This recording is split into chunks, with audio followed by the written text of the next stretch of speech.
In the exercise of the sacred mission entrusted to you by Providence, that of educating our youth to piety and religion, it must have frequently occurred to you to wish that such an instruction could be imparted, not in the shape of dogmas demanding to be admitted without investigation, but as doctrines addressed to the intellect by proper demonstrations, and finding their way to the heart by stimulating its noblest feelings. The little book that I present to you is intended to satisfy, at least in part, that wish. You will not find in it a complete treatise on Jewish theology or a systematic catechism, but only the essential elements which may serve to the future elaboration of both. You will find deposited in it the rough materials, which some abler hands will perhaps one day employ in constructing an edifice, in which our youth may find a safe refuge from the storms of doubt, unbelief, and irreligion. I have purposed to avoid all exuberant ornaments of style, all pompous parade of erudition, and contented myself with a plain diction and a strict laconism. I have not quoted authors who preceded me in the same field. I have not called up for investigation what of valuable or defective could be found in them. In short, I have not instituted comparisons, scientific disquisitions, or critical examinations of the opinions of others. A series of aphorisms, simple, plain, unadorned, of easy understanding, drawn from no other source than the divine word, presented with the greatest possible perspicuity and precision, progressing in a regular chain of consequential propositions, and containing in few words the most important points of the Israelitish creed. That is the form in which I have thought more proper to present to those who are already versed in the Bible and in Hebrew literature, a skeleton of the vast religious science, in which they may perceive at a glance the principal characteristic of Judaism, its various ramifications, subsidiary parts, and special tendencies. They may then easily discover and account for the multifarious phases in which it manifested itself in the various epochs of the universal history of mankind, to supply the deficiencies, to adorn those naked propositions, to provide them with evidence deduced from the sacred text, to enlarge them with appropriate applications, to illustrate them with examples, in fine, to reduce the whole into such a catechistic form as will suit a sound system of instruction. Such is the task which remains entrusted to your intelligence and to your zeal. By employing the proffered materials with that discretion which is peculiar to your ministry, with that method which the tender minds of your pupils require, and with the love inspired by the sublimity and importance of the subject, yours will be the author's preface. Merit of having propagated the seeds of truth that will bring forth charity and universal edification. To me suffices the happiness of having in some degree contributed to so noble a work, a guide for the receive that.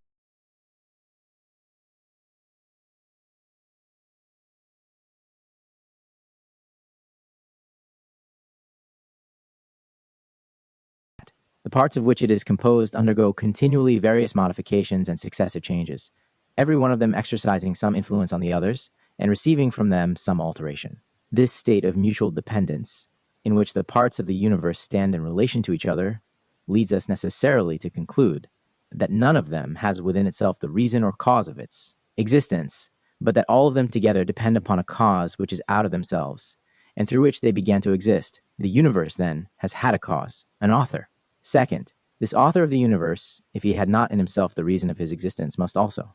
have it in others, and these again in others. Consequently, we must either suppose an endless progression of causes and effects, which is repugnant to reason, or arrive at last at a being existing by and of himself, that is to say, one who owes not his existence to others, and has caused all other things to exist. And in that case, the reason of his existence must be part of his own essence and nature, and consequently inseparable from him and indestructible. The author of the universe is then a being necessary and eternal, and as to him all things owe their existence. It follows that through him they began to exist, and he created them from naught. Third, he, who could create all from naught, has a power without limits, and nothing is to him impossible. He, who has given existence to all things,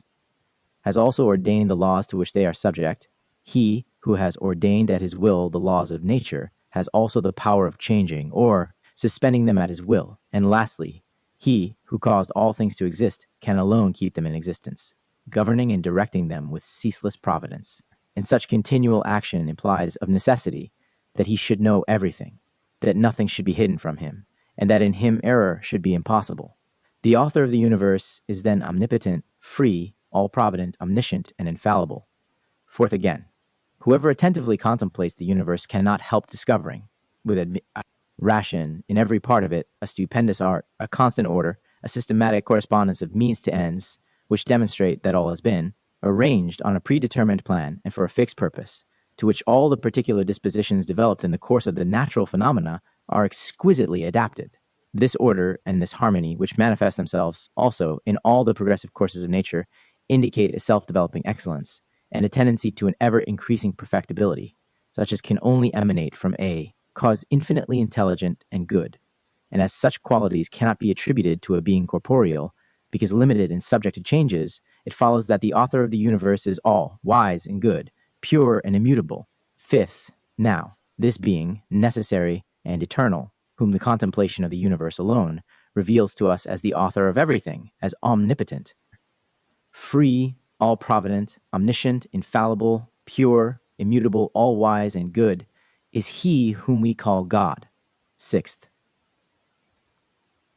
our conviction of the existence of God need not be derived exclusively from the wonders of the universe, for every man can find in himself the evident proof of the existence of that supreme cause. In fact, man feels within himself that he thinks, and if he were even to doubt it, he could not deny that at least he doubts, and the doubt itself is already a thought. Admitting that he possesses the faculty of thinking, he must admit that there is within himself a substance, a being, a something which thinks. But this being, who is conscious of his own thoughts, is also conscious that he exists not by himself, that he has not existed from all eternity, that he is subject to changes, that even the simple ideas which compose his thoughts are not produced by himself, but acquired through his senses from external objects, and, in short, that he depends upon various causes placed without himself, and undergoes vicissitudes which it is not in his power to remove. Therefore, man has not within himself the reason of his own existence, but he must trace it to another, who is the author of it. Now, this author cannot have received his own existence from another, if he is to be considered the primary cause, otherwise we should fall into a succession of causes and effects to infinity. Then, the true author of our existence is one who exists by himself, and as such he is eternal, omnipotent, all-wise, etc., he is God. Seventh, another source, affording the proof of the existence of God, man finds in himself when his intellectual faculties have attained a certain degree of culture and maturity. He then knows himself to be a moral being, that is to say, a being who, placed between good and evil, can, of his own free will, adhere to the former and reject the latter, if he follows the dictates of his reason. Then the moral sense awakens in his mind the idea of a supreme blessing, of a progressive and infallible moral perfection, of a future final accord between virtue and felicity, and their necessary coexistence. Now, he cannot expect this supreme blessing from anything that surrounds him in nature, because he does not find in the latter the desired union of happiness with virtue, enjoyment with merit. He must, therefore, seek it in a supreme cause existing out of nature, in a cause which should contain in itself the type of the moral law, embrace the whole extent of that law with infinite intelligence, and act up to its dictates with a powerful will. This supreme cause is God. Chapter 2nd, 8th. Man has many advantages and privileges over all other creatures. Not only can he, like other animals, perceive through his senses all the surrounding objects, but he can compare with one another the perceptions received, associate them together, separate them, and form new ideas. He can know for what purposes things exist, investigate their causes and effects, discern between good and evil, between just and unjust. He alone can communicate his thoughts to others. He alone can speak. Ninth, everything produced by an intelligent author must be intended for some purpose, must have a destination. Man, the noblest creature on earth, must also have a destination. We shall arrive at a clear knowledge of that destination when we shall have considered the powers and capabilities possessed by him, for the means with which nature has endowed him, for the development of his activity, evidently point out the goal which that activity is designed to attain. 10th, now, the capabilities that we discover in man are the following, besides the body constructed. With wonderful skill, but weak, corruptible, mortal, man has within himself a vivifying principle, which substantiates in him the knowledge of things. With the aid of the senses, renews in him perceptions once received, unites them, separates them, and forms out of them new ideas. This thinking principle is certainly different from the body, of which no part is apt to think, and is what we call the soul. The act itself of thinking proceeds from a faculty of the soul, which we call intellect. 11th. But the soul can also judge, conclude from causes to effects, distinguish between good and evil, between just and unjust, conceive an idea of things never perceived through the senses. It can recognize the supreme author of the universe. It can adore God. This faculty of the soul is called reason. Intellect and reason are the principal or superior faculties of the human soul. 12th reason points out good as a thing desirable, and evil as a thing to be avoided. Yet man feels within himself a desire or impulse towards all that is pleasurable to the senses, although reason may represent it to him as an evil, and on the other hand, he is conscious of his perfect freedom of choosing good, however disagreeable to the senses, and of abhorring evil, however tempting. It may appear he has, then, the faculty of directing his action to one or other of these two courses. His soul is endowed with free will.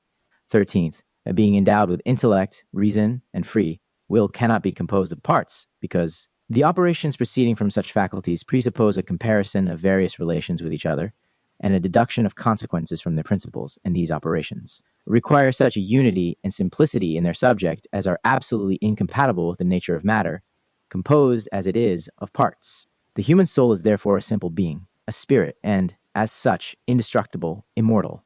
14th man, then, unites in himself two natures, belongs to two classes of beings very different from one another, is a citizen of two worlds. In his body he is linked to the material world, undergoes all the vicissitudes of matter, is subject to the incentives of the senses, and is impelled to gratify the wants and cravings of physical enjoyment. As regards his soul, he enters into the sphere of intelligences, he feels himself attracted by the ideas of the beautiful, of the true, of the just he participates in. The condition of the spiritual beings aspires to the immense, to the infinite, and is susceptible of an ever-increasing perfectibility, finding within himself the power of abhorring moral evil, viz., vice, and of cleaving to moral good, viz., virtue. 15th man has therefore within himself a germ of discord between the two principles of which he is constituted, a contrast between the exigencies of the body and those of the soul, between the appetites of the senses and the dictates of reason, and as this latter alone is competent to form a judgment on what he ought or ought not to do, it follows that reason alone should be consulted and obeyed in determining upon every action. 16th now, by freely and spontaneously resolving to conform all the actions of his life to the dictates of reason, which commands him to be wise in his self-government, upright with others, and pious towards the Supreme Author, man will have worthily corresponded to the end for which he was created. He will have fulfilled his destination. For it is clearly the destination of man to make the best possible use of the sublime faculties with which his soul is endowed, and the best possible use he does make. When he subordinates his inferior to his superior tendencies, the cravings of the body to those of the soul, in a word, when he obeys the dictates of reason. Seeing.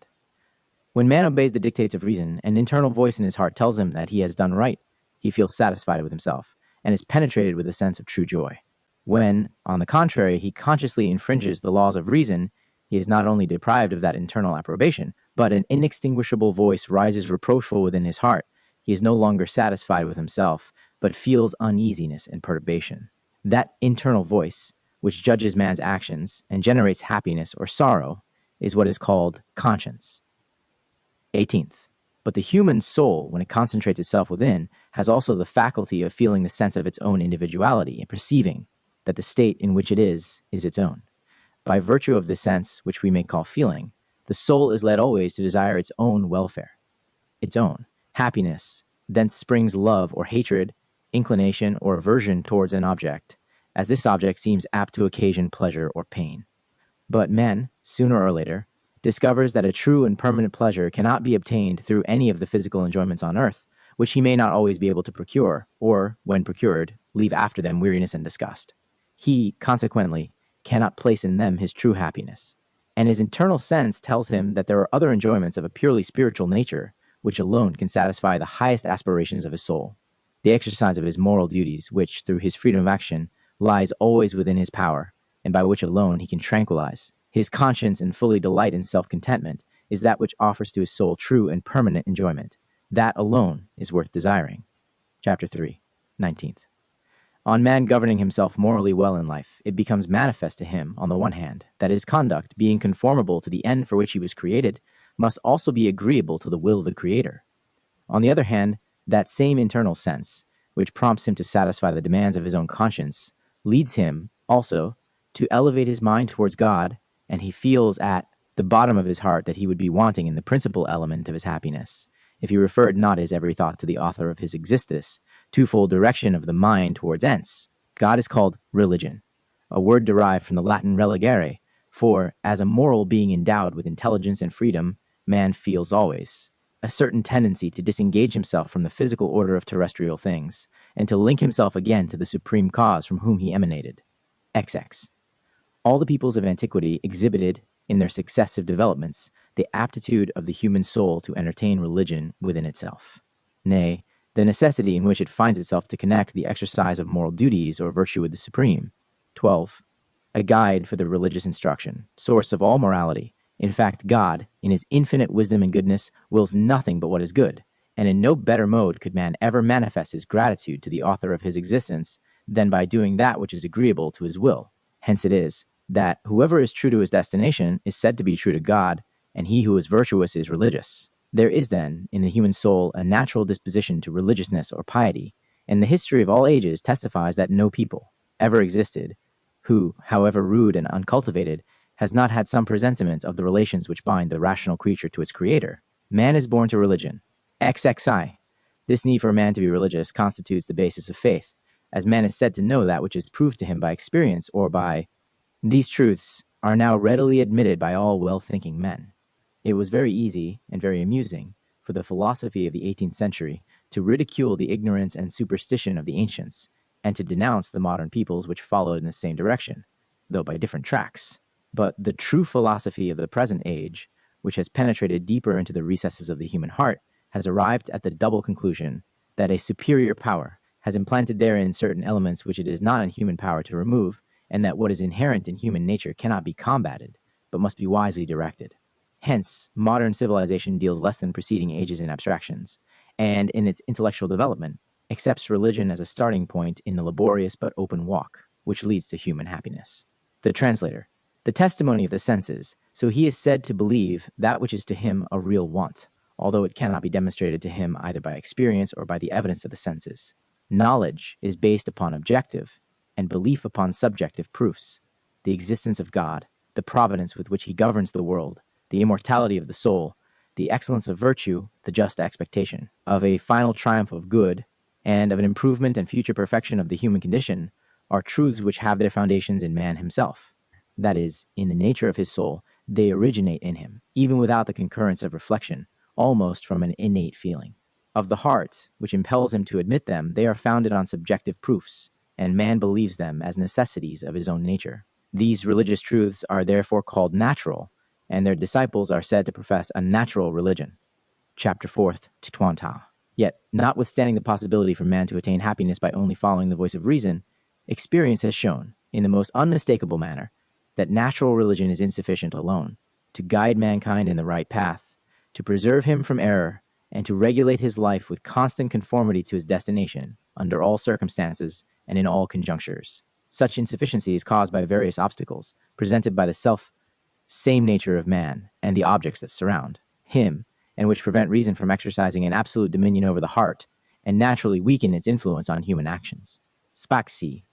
First among these obstacles is the circumstance that the intellectual faculties do not exhibit so much vigor in early youth as the animal or appetitive faculties. Long before the force of reason has developed itself in the mind, the sensual tendencies have already grown giants in the heart, impelling man to desire ardently all that has the semblance of pleasure, however fugitive and deceitful. The will, which is in its full vigor even in a child, has already carried into effect most of these desires,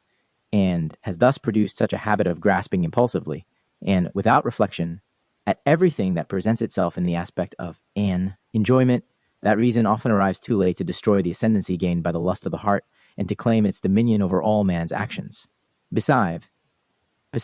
reason is sometimes in danger of losing its supremacy, even after having asserted it. Instinct, which, in brutes, holds the place of free will, confines their physical cravings within certain limits, and we never see an animal wallow in intemperance. But man, just because enjoying absolute freedom of will, may extend his desires beyond every limit, and so much strain and invigorate them as to succumb under their influence. Therefore, reason, whether from its tardy development or from the unlimited ascendancy of sensuality, holds the reins of its power always with uncertainty, and is not ever certain of being obeyed. XXV. Another obstacle is to be traced in the want of opportunity and time, or in other words, in the little time that man can spare to devote to reflection, in the presence of the multifarious cravings of his body. These cravings, increased no doubt by luxury and an inclination to superfluities, demand daily and hourly to be satisfied. He is, then, obliged to work unceasingly to earn or procure the means of satisfying his own physical wants, as well as, not unfrequently, those of a whole family. Aliment, clothing, habitation, comfort, recreation, and other innumerable cares, real or artificial, require so much labor and exertion that little or no time remains for the great majority of mankind to devote to the assiduous reflections and researches necessary to determine what duties reason imposes upon them to fulfill and what actions to perform. A third obstacle to the development of the moral force in man is the very social life which, by his own nature, he is called to enter. The safety of the social fabric demands that the property of each individual be distinct and acknowledged, and establishes a diversity of ranks, offices, honors, and positions which ill agree with human cupidity. Hence a conflict of desires, a collision of ambitions, a contest of interests, which at all times generate among men discords, machinations, frauds, usurpations, treachery, violence, and rapine. Add the consequences of the pride and ambition, which each more or less entertains, to reach or surpass some others in power, wealth, or fame, whence greater than many causes of disappointments and heartburnings, of hatreds and jealousies, of persecutions and calumnies, of acts, of vengeance and injustice of every form, and it will be easily conceived how little, under the influence of so many evil passions occasioned, by social life could populations, in the course of time, be disposed to submit willingly to the severe and exclusive regimen of reason. Independently of these external impediments, there exists a kind of internal anarchy in man, arising from the want of a force exercising the functions of an arbitrator between the mind and the heart, and inclining the latter to shape its decisions on the motives of the former. The truths, which he is frequently able to discover, satisfy his intellect without affecting his will, minister food to the mind, but operate not on the heart. In short, they establish a theory, but command not practice. Hence, it often happens that man sees right, approves it, and yet adheres to wrong. Even after having gathered an abundant harvest from long studies and profound meditations, he still feels the need of a guide to direct his steps, of a means available at all times, and competent to enable him to subordinate the appetitive to the intellectual faculties, and to cause the will to follow the judgments of the mind rather than those of the heart. The inadequacy of natural religion alone becomes still more manifest when we consider the weakness and limited extent of the human understanding. To meditate assiduously on an abstract object, which does not fall under the perception of the senses, is given only to a few individuals endowed with uncommon penetration. But by far the greater part of men, disinclined to submit to long and arduous researches concerning what they ought or ought not to believe and to do, prefer living thoughtlessly, and when they even try to enter upon spiritual meditations, they soon feel discouraged, and often distrusting their own powers, throw up the difficult task half. 18. A guide for the religious instruction. Way to resume the course of a reckless mode of life. X. Psychs. But even the few privileged beings who believe themselves equal to the task and plunge earnestly into spiritual researches must confess to the insufficiency of the intellectual powers and admit that besides some few principles which they have succeeded in establishing, many doubts remain to be cleared, many questions to be solved, many objections to be overcome, and they must ultimately conclude that reason by itself is unable to answer on all. That interests man to admit or to deny, to seek or to avoid, to believe and to do, to hope and to fear. There is not, in this wide range of spiritual subjects, a proposition held by one as true, which has not been discarded by another as an error, and there is not a paradox or an absurdity that has not found some supporters who maintained it as a truth. Doubt and error in abstract and metaphysical questions are natural and inherent in mankind, so long as reason is their only luminary in the research. 30th. The experience of all ages teaches us that the obstacles above stated have always exercised their influence upon the development of the moral sense among men, by retarding, and sometimes even rendering impossible to them, a clear and sound conception of their destination, and a firm resolve to conform to it.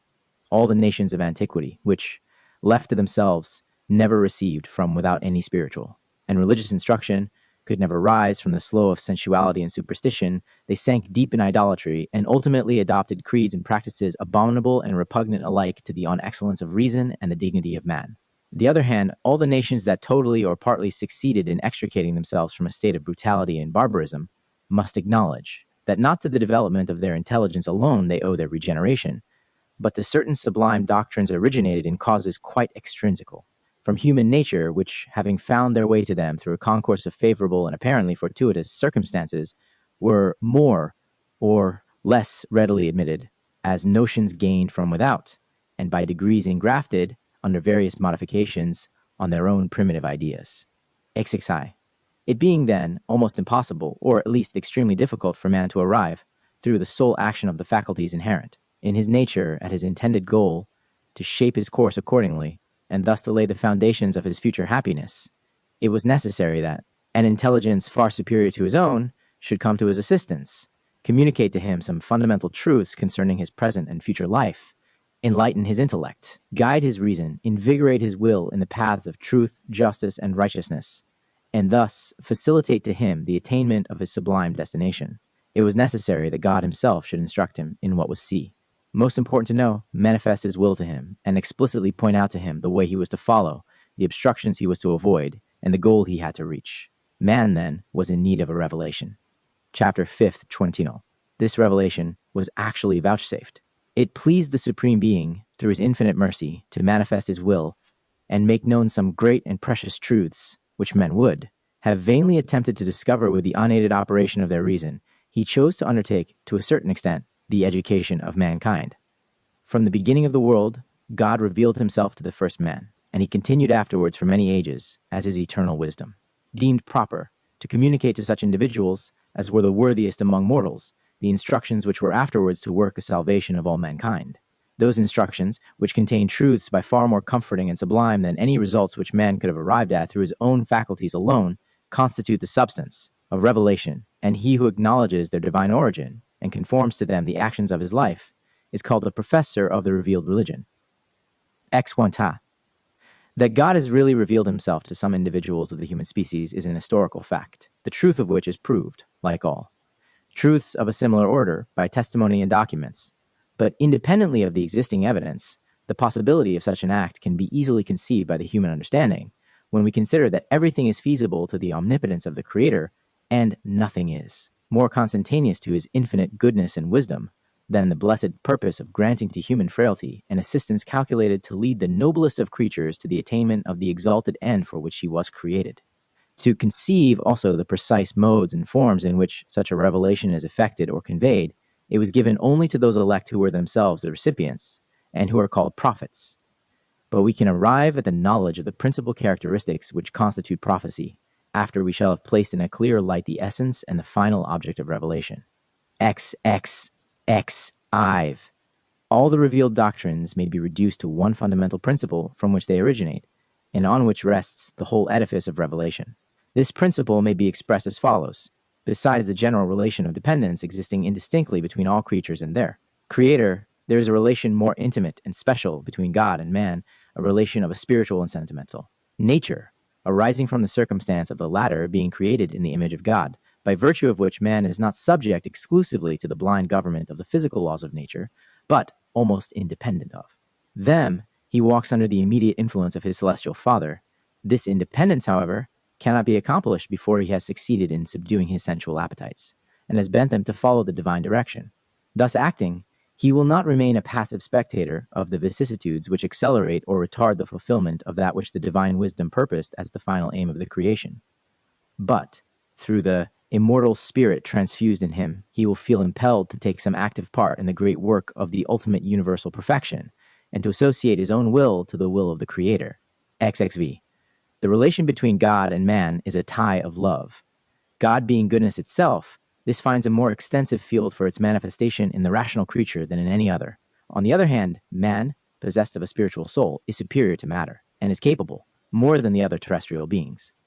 of receiving within himself an abundance of the divine benevolence, which diffuses itself throughout the universe in exact proportion to the various aptitudes of the recipients. It is precisely in consequence of the understanding with which man is endowed, and of his aptitude to nourish love for the Supreme Being, that he has been elected, from among all terrestrial creatures, to enter into a more intimate relation with God, and to cooperate, in as much as lies in his power, to the accomplishment of the divine plan. Extinct.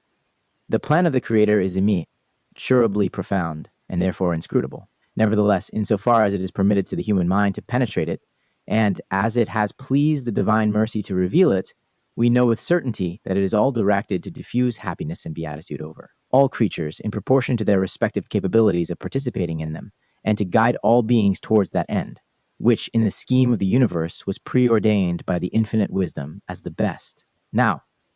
the inanimate portion of the creation progresses unconsciously in the way ordained by providence, obeys physical immutable laws, and is, therefore, only a means to a more exalted end. But the moral being, who has self-consciousness, resolves on action after deliberating upon what he thinks best and carries out his resolve with free will. He is, then, himself the aim of his life. Therefore, to lead this being towards his own destination, It was proper not to subject him to restraint under laws of necessity, otherwise the freedom of his will would have been destroyed. It was only necessary to enlighten him, to place before him some fundamental truths capable of dispelling all doubts from his mind and detaching him from errors and superstitions, and thus to offer him means and inducements sufficient to direct his attention and will towards the end designed by the divine wisdom. Excessant. It is these truths offered as means and inducements that constitute the essence of revelation. Through revelation, man was made, of Jewish youth, acquainted that God created the universe out of naught, that he governs it with his wisdom, and can work every change which he deems suitable, that he created man in the divine image, that is, with an immortal soul, capable of receiving within itself the divine idea, of conceiving its sublimity, and carrying it into effect. Through revelation, man learnt that God is one, omnipotent, holy, of infinite forbearance and mercy, and an inexhaustible source of pure love, that he created as a stock of all, the human family a single individual, that he desires to be loved, worshipped, and served by it, with purity of heart, with elevation of spirit, and with unflinching constancy. Through revelation, we are taught to use wisely the earthly gifts, and to turn their material enjoyment into a subject for edification and the glorification of God, to exercise right, justice, rectitude, charity, piety, and humility. We are also taught that God judges the human actions, punishes those who contravene his will, and is disposed to pardon the sins of those who feel a true repentance. And, lastly, through revelation, an invitation is tendered to man to elevate his mind to the Creator, to imitate him, to approach him through self-sanctification,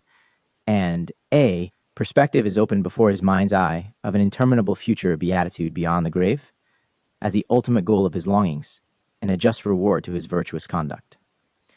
26. A guide for the religious instruction, ex sazend, when an individual, after long and serious meditations, and through a concourse of favorable circumstances, acquires a comprehension of this divine plan and conceives it in its fullest extent and excellence, he will feel an irresistible attraction towards such a contemplation, and an ineffable admiration will seize all his mind. An internal, intense desire will spring up in his heart to see it carried out, nay, to contribute himself to its accomplishment, since the first tendency is already engrafted on his very nature. In proportion as this desire extends its roots in the heart of that individual, so will he make it his exclusive preoccupation, voluntarily sacrifice to it every worldly consideration, and so will he feel impelled to devote himself to promote, promulgate, and bring to universal knowledge those truths which, as stated, form the essence of revelation. His soul will become the receptacle of the divine idea, his tongue and all his body the organs of its fulfillment. His whole life will be an expression of the idea which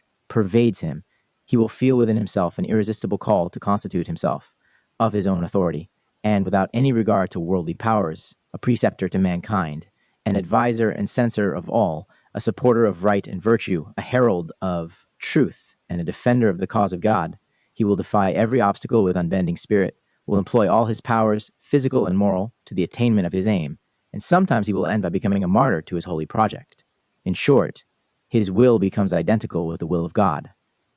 X. Such a man is a prophet, his mind elevated to the highest degree of intelligence, his heart bent constantly to love what is good. He has almost assumed a second nature, and he lives upon, of all that sureth, a purely spiritual life. Round him, nothing is of any value in his eyes but that which may contribute to the accomplishment of the divine design. In all passing events he sees, but as many dispositions of providence calculated to direct men to the path in which they are called to walk. The very thoughts which cross his mind, and the wishes which form themselves in his heart, he regards them not as the productions of his own soul, but as emanations from the Spirit of God which dwells in him, and pervades all his being.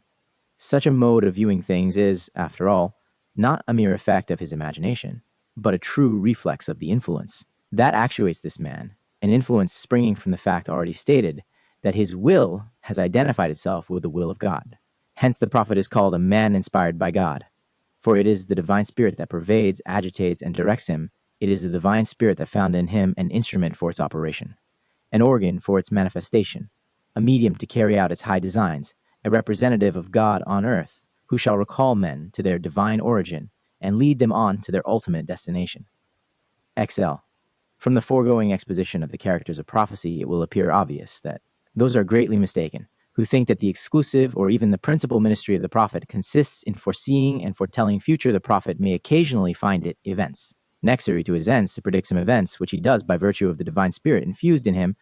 but this is For him, only an accessory means to the chief object, which is to propagate and promote among men divine knowledge and religious life. With an all-wise provision, God disposed that, as a rule, the future shall remain hidden from mortals, that they may exert themselves to render it propitious by their good actions, and if he sometimes permitted, as an exception, that it should be revealed to them through the dispensers of his word, it was not to gratify an idle curiosity, but to excite men to worthily conform their works to coming events. Chapter 6. Exile. The preliminary notions hitherto set forth are to be regarded as placed in the vestibule leading to the temple of revelation. Now, before we cross the threshold, it may be well to meet at once an objection, which will possibly be offered by modern incredulity. It is fashionably said that rational man can admit nothing as true except that which is proved to him by logical demonstrations, and as for the acceptance of a revealed religion, faith is a necessary element. And this must exclude every kind of proof. Therefore, all reasoning is out of the question, and the very basis of that which is sought to be inculcated as a truth renders it inadmissible. Such an objection, however erroneous in reality, has too grave an appearance, and its consequences would be too lamentable to permit us to disregard it. It becomes, therefore, indispensable, before entering the sanctuary of revelation, to remove the obstruction of such an error, even at the cost of a digression from our path, in order to consider the matter in its origin. Exile. One of the primary laws of existence in the physical world is self-love. That is, an instinct in every creature to procure its own good, even at the expense of others, so that the preservation of one is attended with the destruction of some others. All nature is in a perpetual struggle within itself, and every component part receives the elements of its own life and increment from the destruction of others. This we see repeatedly happen under our own eyes, as well in plants as in animals, and so evidently that we need not here record instances to confirm it. It is through this contrast of individual interests, through this perpetual alternation of production and growth with decrease and destruction, that Providence deigned the preservation of the world in its totality, while the individuals perish and the species remain. Slee. Man also, considered only in his physical nature, is subject to the universal law of self-love, and until he has arrived at a correct appreciation of his moral nature and duties, he will allow himself to be impelled by that law to possess himself of all that he thinks suitable to his own advantage, regardless of the detriment of others, and even of their very existence. And so will, on the other hand, everyone else, being in the same condition, act towards him. But the effects of unrestrained self-love are by far more mischievous in man than in the irrational animals, for the intelligence with which he is endowed affords him more means and artifices to accomplish his selfish views, so long as he is governed by these and not by nobler impulses. Hence it happens also that so long as a man lies under the fascination of self-love, society, of which he is called to become a member, places him in a condition from which he looks upon his fellow men as the natural enemies of his individual happiness, and he feels a propensity to throw obstacles, either by malice or violence, in the way of others, to prevent their attaining that which is denied to him. Exlive. But we find also in man another principle diametrically opposed to self-love, which, proceeding from the noblest prerogatives of his soul, distinguishes him from the irrational creatures, and invites him to a career totally opposite to theirs. This principle, commonly called virtue, we shall express by the more comprehensive name of heroism. As by self-love man is inclined to sacrifice the welfare of others to his own, so by heroism he is led to sacrifice himself to the welfare of others. When we see a mother struggling to death, and with admirable self-devotion against overpowering waves, or ferocious beasts, or devouring flames, to save her child from certain destruction, it would be stolidity and folly for us to bring into comparison with this act the cares bestowed by a brute in feeding her young, since as soon as the latter has carried into effect the order of nature, she forsakes them, and when grown, does not even recognize them, whereas the love of a mother endures beyond the grave, when a huss, bound with the indissoluble tie of affection to the woman of his heart, voluntarily sacrifices to her everything dearest in the world, and finds in her affection ample recompense for his direst privations. Who would dare to attribute this to the physical sexual tendency common even to the brutes? A tendency which, besides manifesting itself only at detached periods of time, disappears altogether in old age, whereas conjugal love runs beyond the confines of time. The same may be said of a friend who would give his own life to save that of his beloved, of a generous warrior who risks everything for his country's sake, and of a host of others who magnanimously devote themselves to the relief of suffering humanity, in short, of every one who feels himself moved by a superior force to cross over the boundaries of selfishness and sensuality, and to become a hero. XLV. In all these phenomena, a principle directly adverse to that of physical nature manifests itself. While in the latter, self-love is a necessary supreme law. In the spiritual life of man, we see prevailing, as a foundation to morality, a voluntary sacrifice of self, offered on the altar of love. No pain or regret ever accompanies such an offering. On the contrary, a sensible man undertakes it with cheerfulness as a manifestation of his exalted nature, and derives from its performance a purer joy than all other earthly enjoyments could afford him. But this love which limits and conquers self-love, this love which so well testifies to the excellence of man, whence does it proceed? Assuredly not from physical nature. This is, on the contrary, based upon a law which would destroy love. It must emanate, then, from a source, itself a prototype of moral perfection, a perpetual spring of the purest love, and this source is God. Through the effects and impressions of this celestial love, man feels the need of approaching his Creator, of finding in him the provident, ruler of the human destinies, and of expecting from his kindness the future triumph of good, and an ultimate perfection of all things. God, providence, and the immortality of the soul become then for him incontestable truths. And at such a knowledge he does not arrive by way of laborious instruction and logical demonstrations, but it springs up, as it were, in his inward feeling, which prompts him to regulate his life according to that sublime model of moral perfection. Therefore, although reason furnishes not to him logical proofs of these truths, yet he finds the presentiment of them within his heart. He feels them. He accepts them with a force more sentimental than intellectual. He embraces them with enthusiasm and can no longer detach himself. Excelvi. Thus, with the same confidence with which man admits as true what is demonstrated to his reason by solid arguments, and he is then said to be convinced, does he likewise give his assent to the noble inspirations of his heart, not yet depraved by abject inclinations, and he is then said to be persuaded.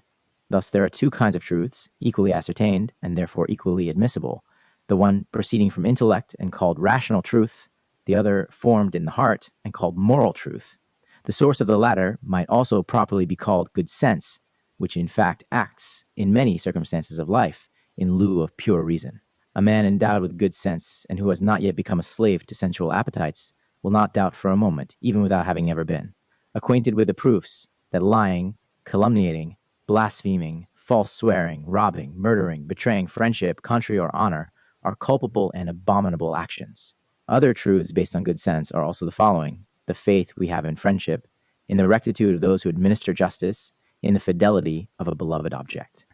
in the tenderness of parents, in the excellence of virtue, and above all, in the wisdom, goodness, and providence of God. All these things we admit within our souls, not in consequence of a cold calculation of the intellect, but through an irresistible impulse of the heart, and in consequence of a sort of presentiment springing from the consciousness of our own noble spirituality, which develops itself and gains force in proportion as we elevate ourselves above the material propensities to which we are subject as citizens of this earth. Sylvie. Those who, throwing themselves on a severe rationalism, will recognize nothing as true. But what is demonstrated to them, like mathematical theorems, will look upon the sentiments above referred to as delusions of the fancy, because they see them founded but upon feeling, but they who think so are manifestly in error. If faith in God, in his providence, and in the immortality of the human soul were a mere product of the imagination, it would last only so long as the semblance, which had given it aliment, exists, and when man is awakened to the sense of realities and facts calculated to destroy the delusion, he would be seen to withdraw from the meshes of his error, and his reason triumphant would confess the former aberration of the mind, yet it happens not so. In the moment we are struck by some grave calamity, when we see fond hopes, long cherished, vanish in an instant, or when we are on the point of losing what is dearest to us. Why is faith in God and in his providence not then weakened in the religious man? Why, on the contrary, does he cling to it more and more? The reason is because such a faith is not a cold theorem, against which some doubt may eventually arise, but a truth rooted in the love inherent in our nature, and consequently it acquires vigor with the growth of love, and its power cannot be extinguished but when we cease so also the other impulses to heroism to love, and to exalted moral action, by which we are induced to great sacrifices, or led to believe ourselves capable of accomplishing them, are produced in us by faith in an eternal source of pure love, by that faith which carries with itself the surety of a future life and a future kingdom founded upon love. Therefore, in proportion as man succeeds in subduing his own passions, or as these grow faint by age or other causes, so his love grows more vigorous, and as earthly objects gradually disappear, so faith rises and shews itself all-pervading and invincible. Xelvate.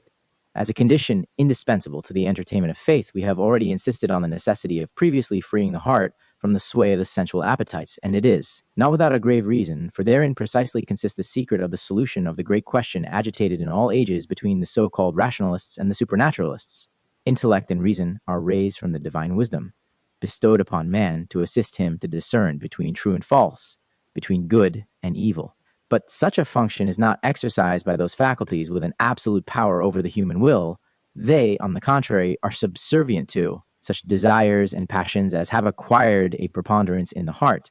They are similar to those ministers of a prince who, in offering him advice, only aim at facilitating the attainment of their master's wishes, or to the known effects of a glass applied to a jaundiced eye. So long as man remains faithful to his moral duties and desires nothing but what is good and honest, his intellect and reason always offer him valid arguments to confirm him in his purpose and to augment his love of virtue. And then, also, the noblest dogmas of faith, God, providence, and immortality find easy access to his mind and are harbored with joy.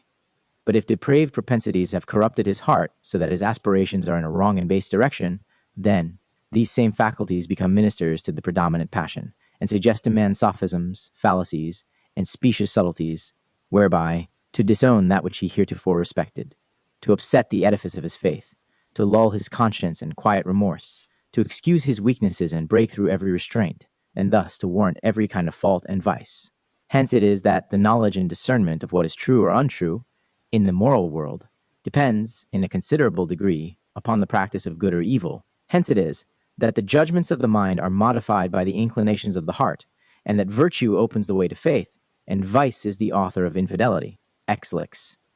From what we have hitherto briefly stated, it will appear sufficiently obvious that the dogmas of revealed religion, though based rather on the ground of faith than on that of philosophy and strict criticism, are yet, for an upright man, susceptible of a degree of evidence equal to that of any other demonstrable truth, inasmuch as they have their foundation in human nature itself and can be rejected. But by him who rebels against the noblest impulses of the heart, to give himself up to the sway of passions or inordinate appetites. A guide for the religious instruction.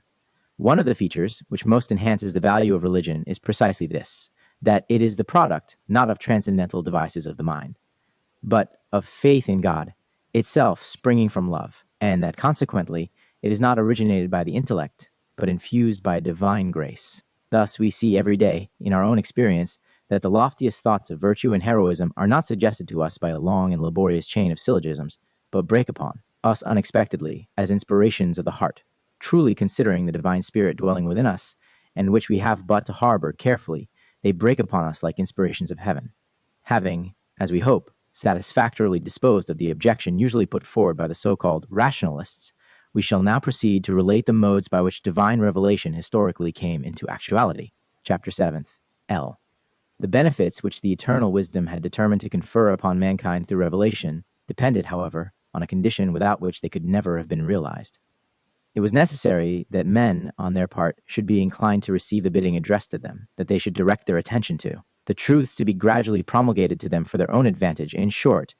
that they should feel disposed to correspond to the divine intentions. It was no part of the plan of the divine wisdom that men should be in any way constrained, for that would have been depriving them of the precious gift of free will and destroying their essence. But this very liberty of action granted to man rendered the realization of the divine thought doubtful, and it might have happened that a generation, sinking itself into complete corruption, would have lost every trace of the truths already revealed, and thence a necessity would have arisen for one or more repetitions of the communication, with equal uncertainty of permanent success. Lee. To avoid such a danger, it pleased the divine.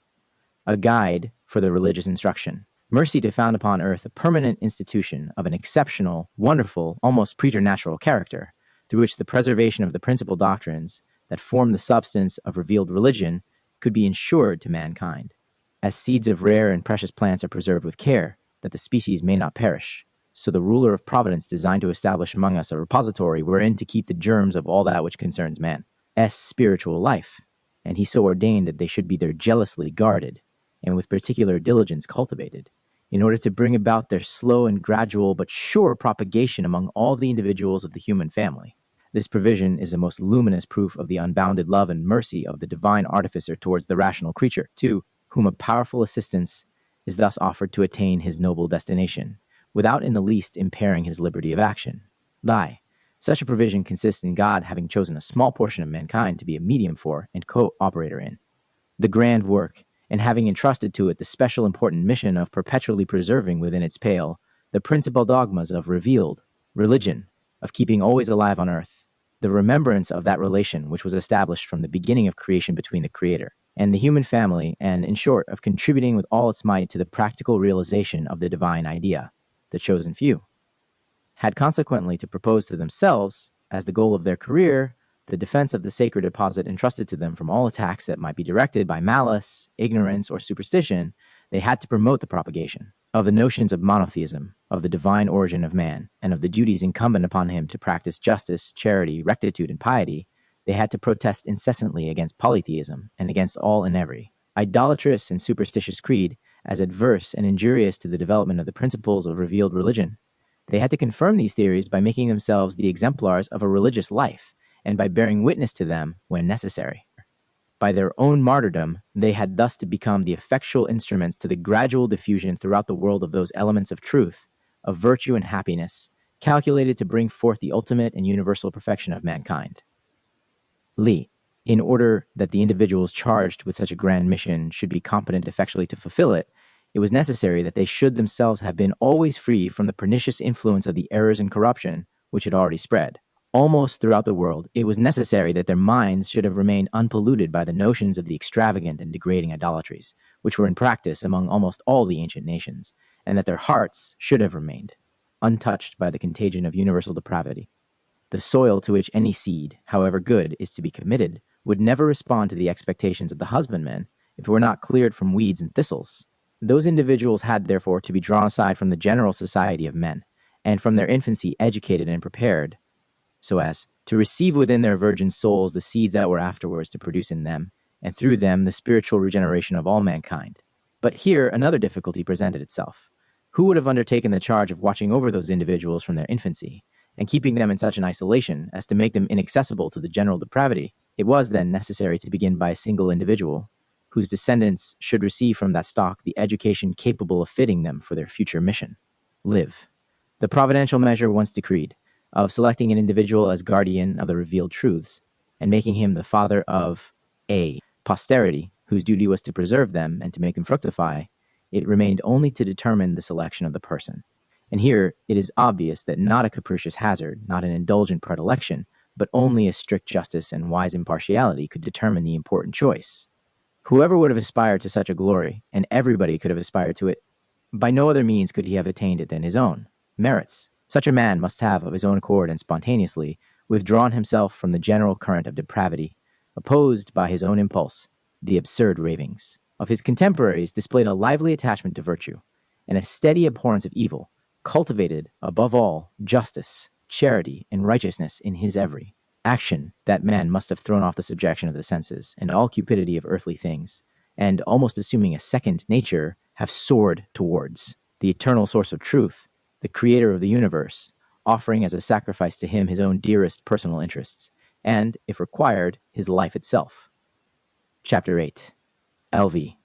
Such a man did appear on the stage of the world. It was the patriarch Abraham. The rarest qualities of mind and heart concurred admirably to render him fit for the high mission. By the superiority of his intelligence, he arrived at the rejection of the captivating but absurd, idolatrous opinions of his contemporaries, and at the recognition of a unique supreme cause of all things, omnipotent, all-wise, and holy, that governs all with impartial justice and infinite mercy. The nobility of his sentiments led him to labor and exert himself in the diffusion of these holy notions wherever he found himself, and he was most sedulous in drawing the attention of men to that which most concerned their spiritual life. An unparalleled cordiality towards not only his own friends, but all who approached him, a self-abnegation, carried to the point of refusing the best-deserved remuneration, a humility ready to waive any right of his own in order to support that of others, a hospitality full, generous, unasked, a continual exercise of charity and justice, which had become in him a second nature, in fine, a submission of all himself and his dearest to the will of God.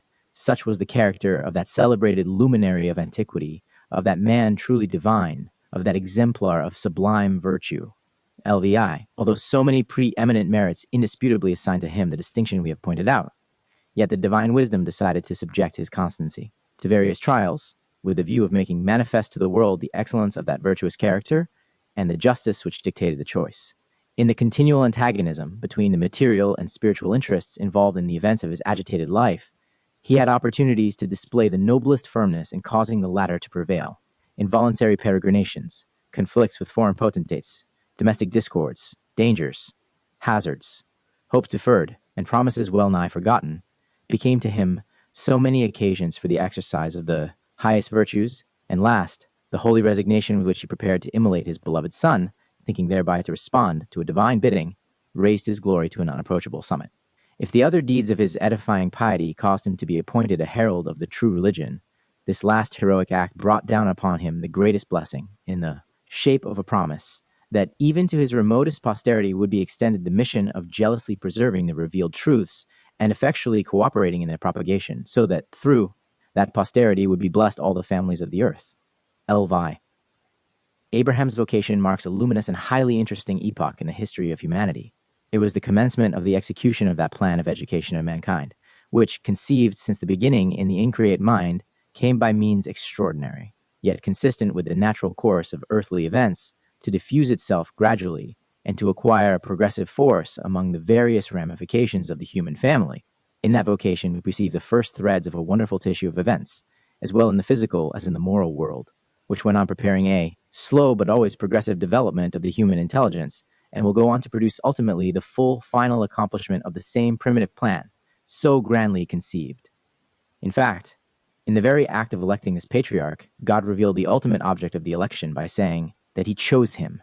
in order that he might transmit to his latest posterity the obligation, which was to become characteristic of it, of exercising and promoting charity and justice, the two chief columns on which rests the edifice of human perfectibility, two conditions indispensable to the fulfillment of the divine idea, and therefore called ways of the eternal. Elvi. Abraham and his race having been called upon to perpetuate the idea of the relation existing between God and man, it was obviously necessary that such a relation should be fixed and established in a more precise mode in the individuals of that race than it was in any others. In other words, it was necessary to show clearly that the idea, which was to be promoted among others, was firmly seated, under permanent and concrete forms, in those who were called upon to propagate it. This permanency of the relation exhibited itself then to Abraham and his posterity under the form of a covenant between God and that family, whereby the contracting parties, as it were, promised and undertook to maintain certain conditions, upon which depended the subsistence of that relation. The mutual conditions established were, in substance, nothing else than the universal relation subsisting between God and every rational being, but expressed, with respect to Abraham's family, in more special and characteristic terms, viz., under a form in which God promised Abraham that he would be particularly his God, his protector, guardian, and benefactor, and the Abrahamites, on their part, bound themselves to recognize him alone as the deity, to whom adoration and thus the covenant, loyal obedience were due, which had been formerly established in general terms with Noah, as the representative of all mankind, was afterwards confirmed in more specific terms. To the Abrahamites, as those who were appointed to keep and to promote among mankind the fulfillment of the conditions of the said relation. Considering the Abrahamitic covenant in this point of view, all objections of unreasonable exclusiveness and unjust predilection which have been sometimes urged must disappear. The God of Abraham is the God of the universe, and the descendants of Abraham propose to themselves nothing more than the attainment of that same happiness to which every mortal can aspire, Lix. In order that the idea of the contracted covenant might remain firmly impressed on all Abraham's progeny, it was necessary to institute some external mark, which should continually recall it to the mind, for an idea being but an abstraction, it could not be very long retained in men's minds, without some symbol or visible sign capable of keeping its remembrance alive. It was also necessary that the adhesion of that progeny to the covenant should not begin to take effect in individuals in the adult age only, and as a result of one's own spontaneous reflections, as had been the case with the first stock of that family, but that it should present itself as an accomplished fact, and therefore irrevocable and obligatory, so that every future offspring should bear from his birth an external indelible mark, characterizing him as a follower of that principle, and qualifying him to enter into the pale of that association. By such means the preservation of the covenant was ensured, and a beginning was made in the system of those external, symbolical, and commemorative acts, which were to be thereafter prescribed to all that race, only increased to form an entire people distinct from others, This external mark, instituted before the birth of the elect progeny of the patriarch, is the circumcision. LX. Before Abraham's descendants attained that degree of maturity which would fit them to receive a revealed legislation, they had to pass through various stages of progressive material increment and intellectual development, and also to undergo several sad vicissitudes produced by the inevitable relations of contact with other nations. Throughout all this period, which we may call preparatory, the divine wisdom was pleased to take that race by the hand, guiding its first steps, and watching in an extraordinary manner over its destinies, so as gradually to prepare it for the high mission for which it was designed. We therefore perceive, during that epoch, a continual intervention of the divinity in regulating the particular concerns of the patriarchs and their successors, and an incessant care to draw their attention to the future destiny of their grandchildren, and to their duty of preparing worthily for it. Such a care manifested itself, particularly, in various providential measures, the objects of which evidently were to remove from them everything that might exercise over them a sinister influence, to enlighten them on the importance of their election, and to make them acquainted beforehand with the severe trials in store for them for several centuries before they could deservedly reap the intended benefits. 50. A guide for the religious instruction. LXI. To this category of providential measures belongs the state of isolation and of precarious subsistence, in which, by the divine will, the first fathers had to live in respect to their neighbors in that same land which was yet promised to them as a perpetual inheritance, whereby they were brought to learn from the beginning that the great work which their children were called upon to accomplish was not absolutely dependent on the possession of a land under their own sovereignty, but rather on the religious doctrines to which they were to remain faithfully attached. To it belongs also the severance or removal of the elder branch of the first two families, which was too much inclined to material interests, to teach thereby that physical superiority is not at all requisite to the preservation of a covenant based entirely on spirituality. And, lastly, to the same category of measures belongs the decreed long servitude of the Abrahamites in a strange land, in which not only the door to social enjoyments would be shut against them, but a barbarous tyranny would also deprive them of the free exercise of acts which are an imprescriptible right of all mortals. Through the instrumentality of such an oppression, the profound counsels of the eternal wisdom designed so to regulate the first education of that growing people, that, refined in the crucible of adversity, it should early learn to renounce the subjection of the senses and turn its heart and soul to God, from whom alone it could hope salvation. It was only by depriving that people of all human support and of all extraneous influences on its culture that it could acquire a character, firm, independent, tenacious in the principles adopted, adverse to foreign notions, faithful to its vocation, and that its mind could be deeply impressed with the sentiment of a constant adoration of the Supreme Being as its only deliverer, legislator, father, and sovereign. Chapter 9th, Bat. LXI. The descendants of the patriarchs, grown into a numerous people, were, then, obliged to undergo the severe trial of a long servitude in Egypt, from which they could expect no rescue otherwise than by a recourse to the God of their fathers. If the privations of earthly enjoyments tended to strengthen their spirits and courage against adversity, and to direct their desires towards gratifications of a more elevated nature, if the repulsive conduct of their oppressors favored in a great measure their isolation, and kept them from a pernicious contact and association, it was the prayer which they offered up from the bottom of their hearts to the supreme ruler of their destinies, whose covenant with their progenitors they remembered.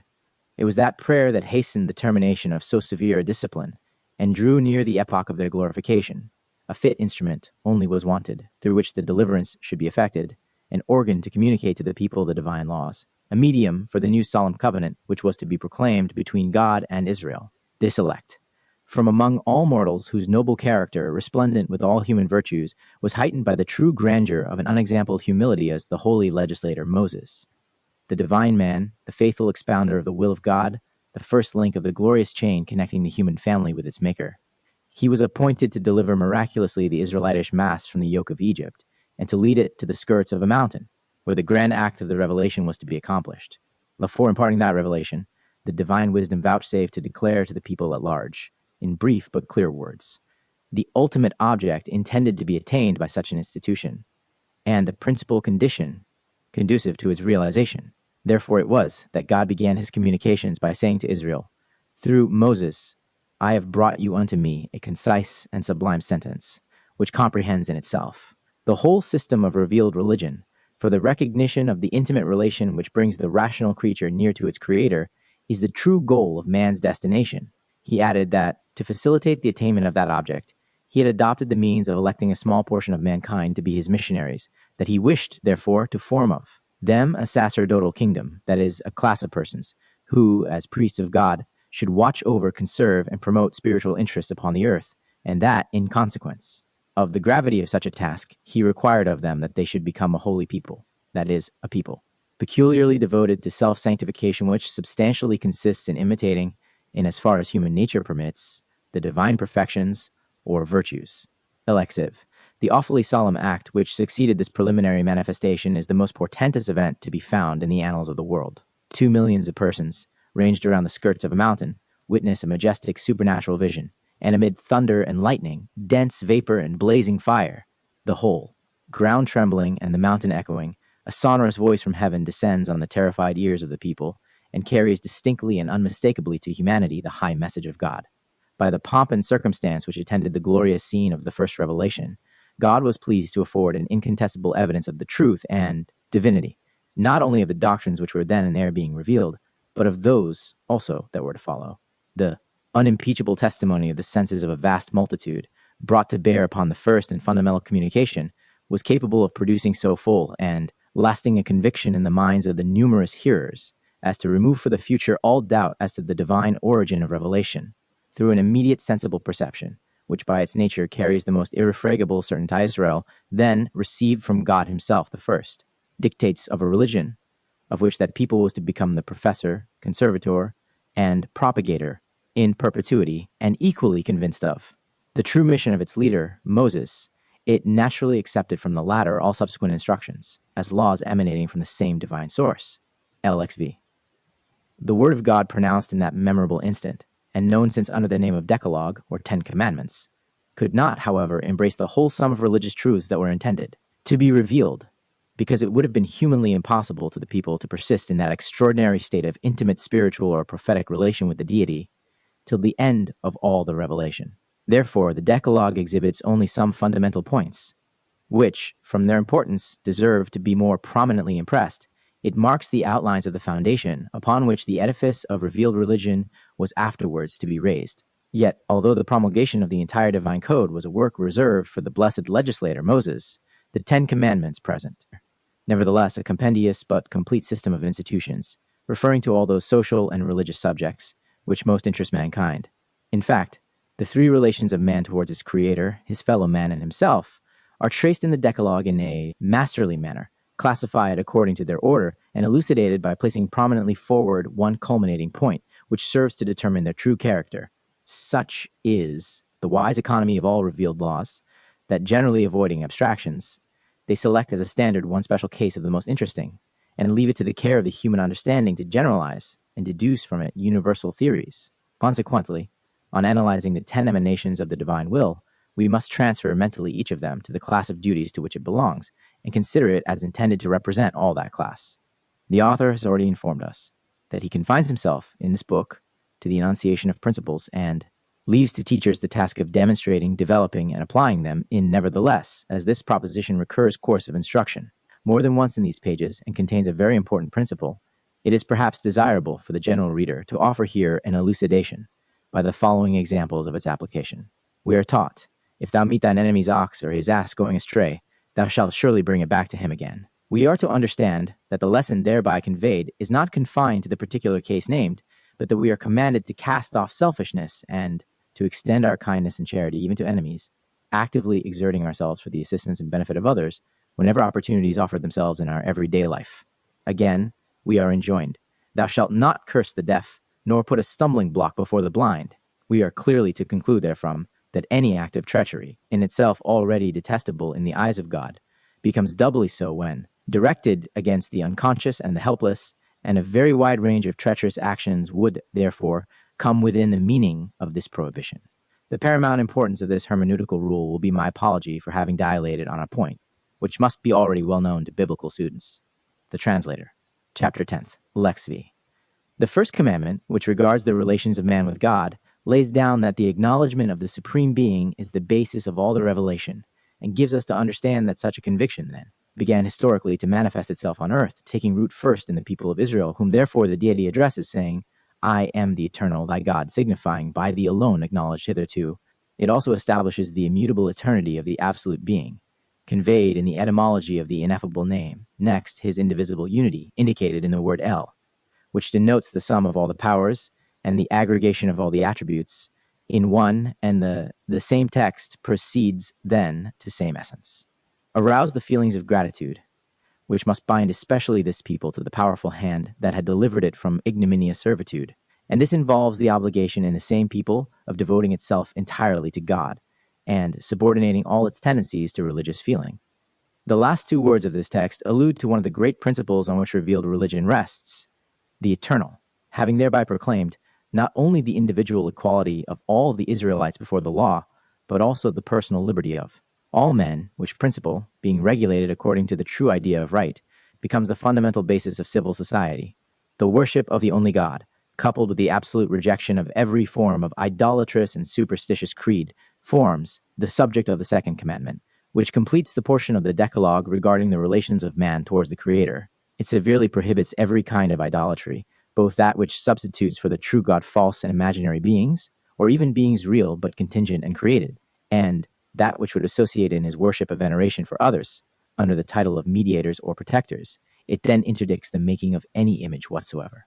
when intended to represent the infinite and incorporeal being, and bids us neither to pay to any such simulacra religious respect or veneration which is due to the true God alone, nor to practice such conventional acts as, however insignificant in themselves, are yet held by idolaters as modes of worship. Lastly, this commandment conveys the obligation to dissent from and reject every superstition and every error, requiring us to preserve pure and intemperate the adoration due to the Supreme Being, who, in this sense, is represented in this text as jealously watching over human actions, and a not indifferent spectator of good or evil, therefore a sure punisher of the guilty, and an eternal remunerator of him who faithfully adheres to his law. That, as a transition from the duties towards God to those towards our fellow men, the two succeeding precepts are opportunely placed, one of which concerns the act of invoking the divinity between men, and the other the mode of elevating men towards the divinity. In the multifarious contentions arising in social life, it sometimes occurs to have recourse to God to convalidate an assertion or to test a truth. Now, in the act of attestation called oath, the third commandment prohibits with the greatest rigor anything that might offend the sanctity of the ineffable name of God, which is invoked by the deponent in attestation of the truth of his words. Consequently, the text declares that if such a solemn invocation were made to confirm a thing, which is not wholly conformable to the intimate conviction and most scrupulous conscience of the swearer, the consequences would be a profanation of the name of God and a scandalous immorality to the detriment of society at large, for this could not subsist without an upright administration of justice, and the latter would be upset and trampled upon by perjury. In order to shew more prominently the gravity of this matter, and to protect society, an avenging God protests that he would never leave unpunished whomsoever should render himself guilty of the monstrous crime of perjury. 60th Guide for the Religious Instruction, LXX. From the moment when the work of creation was completed, the divine wisdom ordained that an intimate relation should subsist between man and his Creator, and called that day holy and blessed on which so merciful an institution was inaugurated and began to come into operation. This relation, which, as we have already stated, forms the basis of revealed religion, tended to emancipate man from the sphere of materiality and to render him conscious of his higher destination and capable of accomplishing it. It was, therefore, natural that the people called upon to give the religious principle a durable consistency on earth should keep a perpetual commemoration of that day, which represented the bond subsisting between the divinity and humanity. It was proper that the day should not only and simply be remembered, but that it should also have some feature exercising a predominating influence over material life by making this subordinate to the spiritual requirements. The fourth word of the Decalogue prescribes, then, that the Israelite should forever remember the holy day of Sabbath as a representative of religion, and should, during that day, abstain, and cause all his dependents to abstain from all manual labor and earthly occupation that might distract him from the contemplation of heavenly subjects, which should exclusively occupy his mind on that day. LXX. Among all men's duties towards his fellow men, those of children towards their parents are assuredly the highest in degree, because without them the bonds which hold society together would be destroyed. These duties form the subject of the fifth commandment. To define their character in a single trait, a profound wisdom has selected the word honor, thereby pointing to a respect which arises not from fear and terror, but from gratitude, love, and submission. Additional importance is given to this precept by the consideration that the revealed religion could not have been preserved and made known to the latest posterity, but by the instrumentality of an uninterrupted tradition from generation to generation, and the faith to be placed in such a tradition depended, to a great extent, on the respect in which parents would be held. The reward promised to him who observes this commandment is in perfect and natural harmony with the observance itself. Man's life will be prolonged and blessed by honoring the authors of it. LXXI. The three conditions most prominent in human society, viz. life, matrimony, and property, are referred to in the subsequent words, which form the 6th, 7th, and 8th precepts of the Decalogue. To concentrate in one word all that is to be observed regarding these essential elements of a social state, the sacred text confines itself to proclaiming in an absolute mode their inviolability, therefore adopting the negative or prohibitive form. It is desired to prevent and forbid every arbitrary act and every unjust attempt directed to deprive the legitimate possessor of, or to restrict and in any other way to disturb him in, the full, free, and exclusive enjoyment of his own.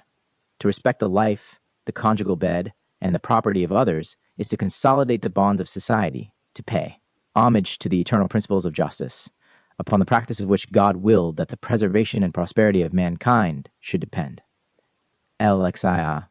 In order that our conduct towards our neighbors be strictly in accordance with justice, it is necessary, generally, that it should be based upon an honest and straightforward character of veracity, and that our outward demonstrations, in deeds and in words, should not be at variance with our inward convictions, respecting the merits or demerits of our fellow men. Falsehood, detraction, calumny, and other similar vices, injurious to the peace and reputation of others, as well as simulated friendship and hypocrisy, may all be comprehended within the denomination of perfidy and as an extreme. And most distinct manifestation of perfidiousness is to be found in false testimony. Hence, the 9th commandment is addressed to this vice, and forbids the witnessing against our fellow men anything that is not entirely and strictly conformable to the truth. It is easy and natural for us to step from this special prohibition to the spirit which dictated it, and to conclude that the precept is generally directed to remove from society all perfidy and wrong, as contrary to truth and justice. LXY.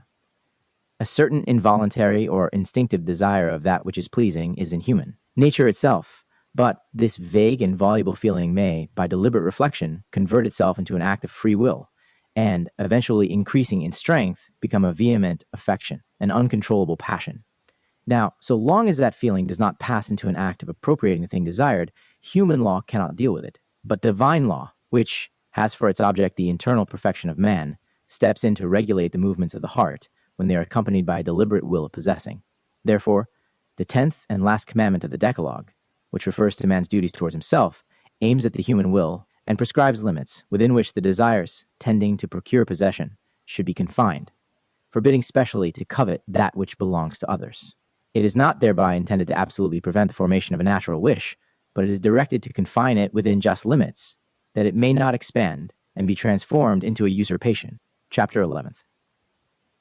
LXF. The succeeding revelations, which were made to the blessed legislator Moses, and by him collected into a body of statutes and rules, known under the title of Pentateuch, bear the same relation to the Decalogue as that of a finished edifice to the first outline which traced its limits and compartments. They are the elaboration of it. They branch into the same triple classification of duties which we have remarked in it, and present its development and completion. What in the Decalogue appeared as a nucleus under the form of duties of man towards God, towards his fellow men, and towards himself, is developed by those laws into detailed instructions, through which the people of Israel was to learn the knowledge of God, to practice justice and charity, and to effect its own sanctification, 3 cardinal points, corresponding to the 3 classes of duties above mentioned, which embrace the whole sum and substance of revealed religion. We shall not, therefore, proceed to enumerate here, one by one, those multifarious laws, a great part of which, being contingent on the existence of the temple and the possession of Palestine, have now no practical application, but we shall only treat of the 3 principles which form the basis of them all, viz. God, justice, and sanctification, leaving to the intelligence of those who sedulously investigate the single precepts the easy task of tracing them to one or other of the said 3 categories. LXX V. To the elucidation of these 3 principles we must, however, premise 2 observations. In the first place, it is to be remarked, on the one hand, that although the human intellect can by itself recognize summarily the excellence of such principles and give them unreservedly its sanction, yet its perceptions with respect to their specialities remain very imperfect for several reasons. First, because it finds itself unable to rebut and conquer one. by 1, all the objections which the infidel may bring forward. Secondly, in consequence of the doubts which its own limited powers sometimes suggest, impairing its own sense of the truth. And lastly, because wanting the knowledge of many details and circumstances about which it can form no judgment, the intellect cannot construct a complete rationalistic system of moral theology. Whereas, on the other hand, emanating as they do from the infinite wisdom and mercy of God, formulated in the shape of positive precepts and corroborated by the portentous manner of their promulgation, those principles acquire an undisputed authority, remove every doubt, illumine the mind with unexpected sublime truths, satisfy the heart which finds them consentaneous with its own feelings, and are thus more apt to accomplish the objects towards which they are directed. And if there be among them some precept, of which we do not in our present time clearly perceive the true tendency, we accept it, nevertheless, with that filial confidence inspired by its divine origin, and, by analogy, we consider it as calculated to contribute to the promotion of our own weal. Intellect 6.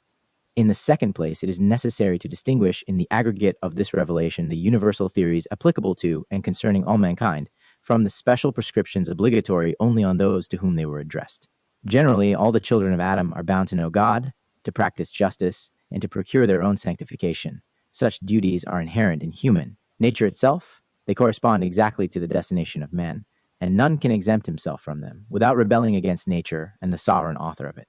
Consequently, the doctrines contained in the revealed law, in regard to these 3 points, apply to all rational beings, and everybody is called upon to participate in and profit by them. They are the inheritance of all mankind. But it was obvious that those who were in the first instance selected to receive those dogmas and to become their jealous conservators and perpetual propagators should have some distinctive and peculiar devices, and be charged with observances, qualifying them for adepts to the ministry of such a sublime mission. Hence it is that among the precepts of universal appurtenance, there are several which Israel alone is bound to observe, and these consist partly of external acts to be performed either at certain stated times or at all times, partly of particular forms, and rules to be followed either in reference to oneself or to others, and to some external objects of animate or inanimate nature, and partly, in fine, they prescribe abstinence from certain things which to all others are left permissive. It will be easy to every attentive student to discern and point out the prescriptions of this class.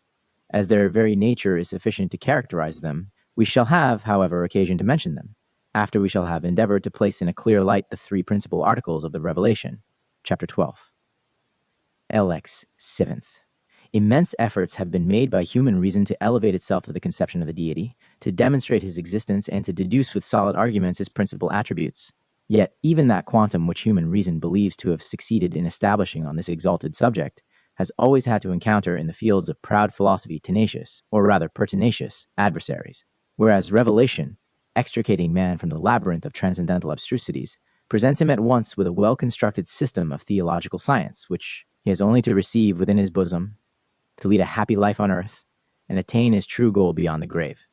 The divine word informs us of God as a pure spirit, eternal and immutable, incorporeal, absolute, omniscient, omnipresent, omnipotent, all perfect and therefore all holy, one, because admitting not in himself distinctions of multiplicity and soul, because beside him there is no God, creator of the universe from naught, therefore distinct from all things created which we would call, if allowed the expression, extramundane, creator of man in his image, having endowed him with intelligence, liberty, and an immortal soul, provident and immediate to man, watching over his actions, punishing faults and rewarding merits, and pardoning him who truly repents of evil committed. He is a perpetual source of the purest love, hence a merciful father to all his creatures, unto whom he continually pours forth treasures of his kindness. He strengthens the weak, comforts the afflicted, enlightens the ignorant, protects the oppressed, and grants the prayer of those who trust in him. He governs human events according to his will, now causing human enterprises to succeed, anon to fail, always directing them to the ends contemplated by his infinite wisdom. For he is the all-wise, just, and faithful, whose promises are infallibly accomplished, and whose word subsists to eternity. He sometimes suspends the order of nature, and works miracles, whenever he deems it suitable to his high designs. He established a covenant with the Abrahamic race, and revealed to it his holy law, by this means to illuminate and bless all men. Although these notions do not then this expression is here used to indicate the direct and special relation of God with man, and the direct government of mankind by God without intermediate agencies in contradistinction to the other terrestrial creatures, whose relation with the Creator is only general and which are governed through the medium of pre-established physical laws. The translator plead the idea of the divinity, much less can they claim to define his essence, for to the very limited faculties of the human mind this will always remain inconceivable, yet they are sufficient to afford such an instruction on divine subjects as to satisfy the wants of humanity. With the guidance of the elements offered, and by a conscientious meditation on those divine attributes, man will be able to dispel the superstitious notions and the errors into which they have fallen, who have not consulted the divine word on such a subject. He will be able to sketch in his own mind an idea, however incomplete, of the sublime object of his adoration,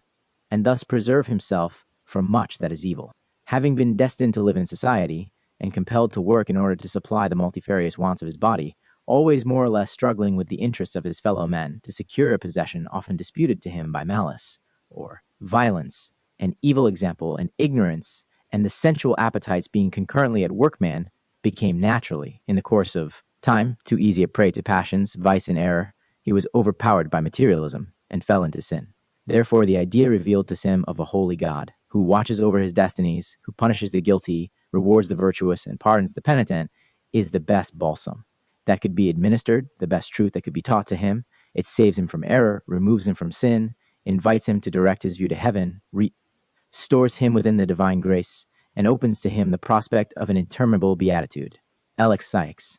Among those attributes, however, one becomes prominent from its importance. It is that which establishes an immediate relation, or communion, as subsisting between the Creator and the rational creature, a fundamental point on which the whole religion hinges. The intimacy of such a relation manifested itself at the very beginning of the world by God, having created man in his image, by which expression it is meant that the divine Maker bestowed some part of his perfections on the noblest creature on earth, endowing it with intelligence, free will, and immortality. These high prerogatives conferred upon man, to a certain degree, a similitude with his Maker. And from this similitude was naturally to follow a closer relation of mutual love than exists between God and the other created things. Such a relation assumed a more definite form when God took man under his special guardianship, whilst he left the government of inanimate nature to physical laws, unalterable and compulsory, which he had established in the first instant of creation. The stupendous connection was lastly completed by God having communicated his will to men and traced out to them the course they had to follow in order to render themselves worthy of the great boon, and to attain the end destined for them. From all these circumstances, it became evident that God is immediate to man, LXX, as, in general, all the revelation has for its object to benefit humanity, so, in particular, when the divine word is directed to impart to us the knowledge of God, it intends to teach us the duties we are called upon to fulfill towards the author of our existence, duties which we could not well discharge if we were wanting in that knowledge. Now, the first of these duties is to love God. Such a noble feeling, which, as we've already stated, derives its origin from a relation of similitude between him who loves and the object beloved, cannot be kindled in us by effect of a mere command, as the motions of the heart are not produced by authority. Therefore, while Holy Writ inculcates the love of God, it at the same time indicates to us the means whereby this sublime love will be promoted, and the means is to walk in the ways of the eternal. To understand the connection between the means and the end, we must consider the different degrees of which love is susceptible, and motives by which it is actuated. He who loves God because of great favors received is apt to feel a diminution of attachment, or even indifference, on being overtaken by misfortune. He who loves him with a view to benefits in a future life is also in danger of ceasing to love, if some doubts were to arise in his mind and to weaken his hopes. But when man loves God because he understands and admires and adores in him the aggregate of all perfections and feels within himself the flame of a desire to approach the divine majesty, then his love is an inextinguishable love, for he abnegates his own self and centers his motives exclusively in the object beloved. This kind of love, however, presupposes a uniformity of tendencies, which causes the one who loves to esteem and to endeavor to appropriate the qualities admired by him. And in this precisely consists the resemblance, which produces the true love, justice, faithfulness, righteousness, mercy, and many other divine attributes, which in the biblical language are called the ways of the eternal, cannot be fully and worthily appreciated, except by him who uses all his endeavors to adorn himself with such virtues, as far as his limited nature allows. And now we can understand why he cannot truly love who walks not in his ways. Alexevexi, Another principal duty issuing from the same revelation is that which is commonly called fear of God, an expression very frequent in the sacred text, but which requires to be explained. The Hebrew word used is susceptible of two different interpretations. It might apply to the fear of retribution, suggested by the reflection that an all-powerful God will not leave unpunished the transgressors of his commands, or the same word might signify the sense of reverence and unbounded veneration with which the frail creature must feel almost overwhelmed when thinking of its exalted creator, who knows all, sees all, and governs all. The former originates in the intellect, the latter in the heart. It is obvious that the fear of punishment is not a sufficient restraint to deter man, at all times, from sin, for in the ebullition of impetuous passions, the intellect becomes obfuscated and impeded in the exer, a guide for the religious instruction, size of its functions, or frequently is itself pressed into the service of the predominating passion. Not so the awe and reverence inspired by the majesty of the Supreme King of the universe. It pervades all the heart, disposes it to feelings of submission and obedience, convinces it that man is, at all times, in the presence of his Maker, and thus prevents inordinate material appetites from bursting forth and rising forcibly to uncontrollable preponderance. Hence it is that the fear of God, taken in the latter sense, is a powerful prop which supports the religious edifice, is the most effectual and valuable lesson we derive from the revelation of the divine attributes. LXII.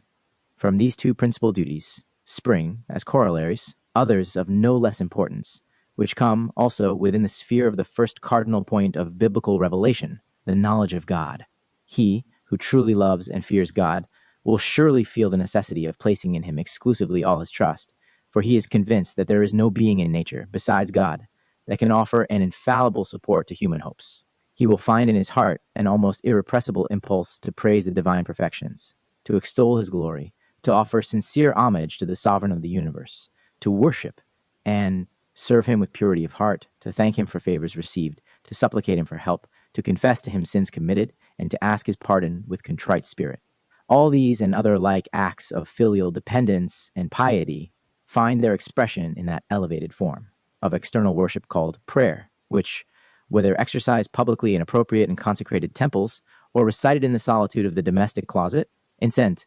whether strictly following an established formulary or pouring out the impulsive feelings of the heart, is always an urgent want and an indispensable duty of every religious man. Lastly, the true love and fear of God imply the obligation of avoiding, in all that pertains to divine worship, everything that might have the appearance of idolatry, of intrusion of intermediate powers, or of any superstition whatever. Above all, clearly emerges the duty of not abusing the holy name of God, either by uttering it on trivial occasions, which would tend to diminish the reverence due to him, or by profaning it with an invocation to a false testimony, whereby the detestable crime of perjury would be consummated.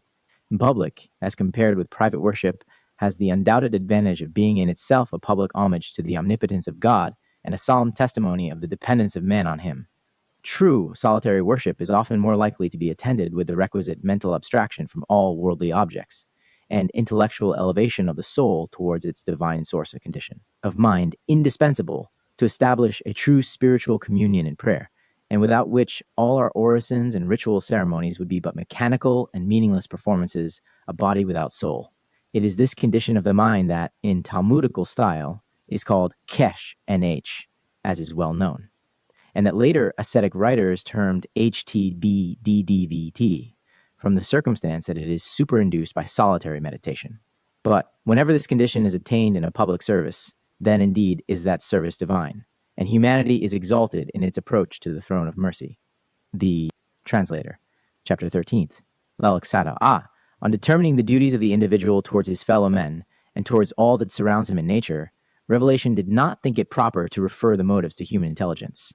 and to allow the basis of justice and benevolence to rest on human reason alone, but it said,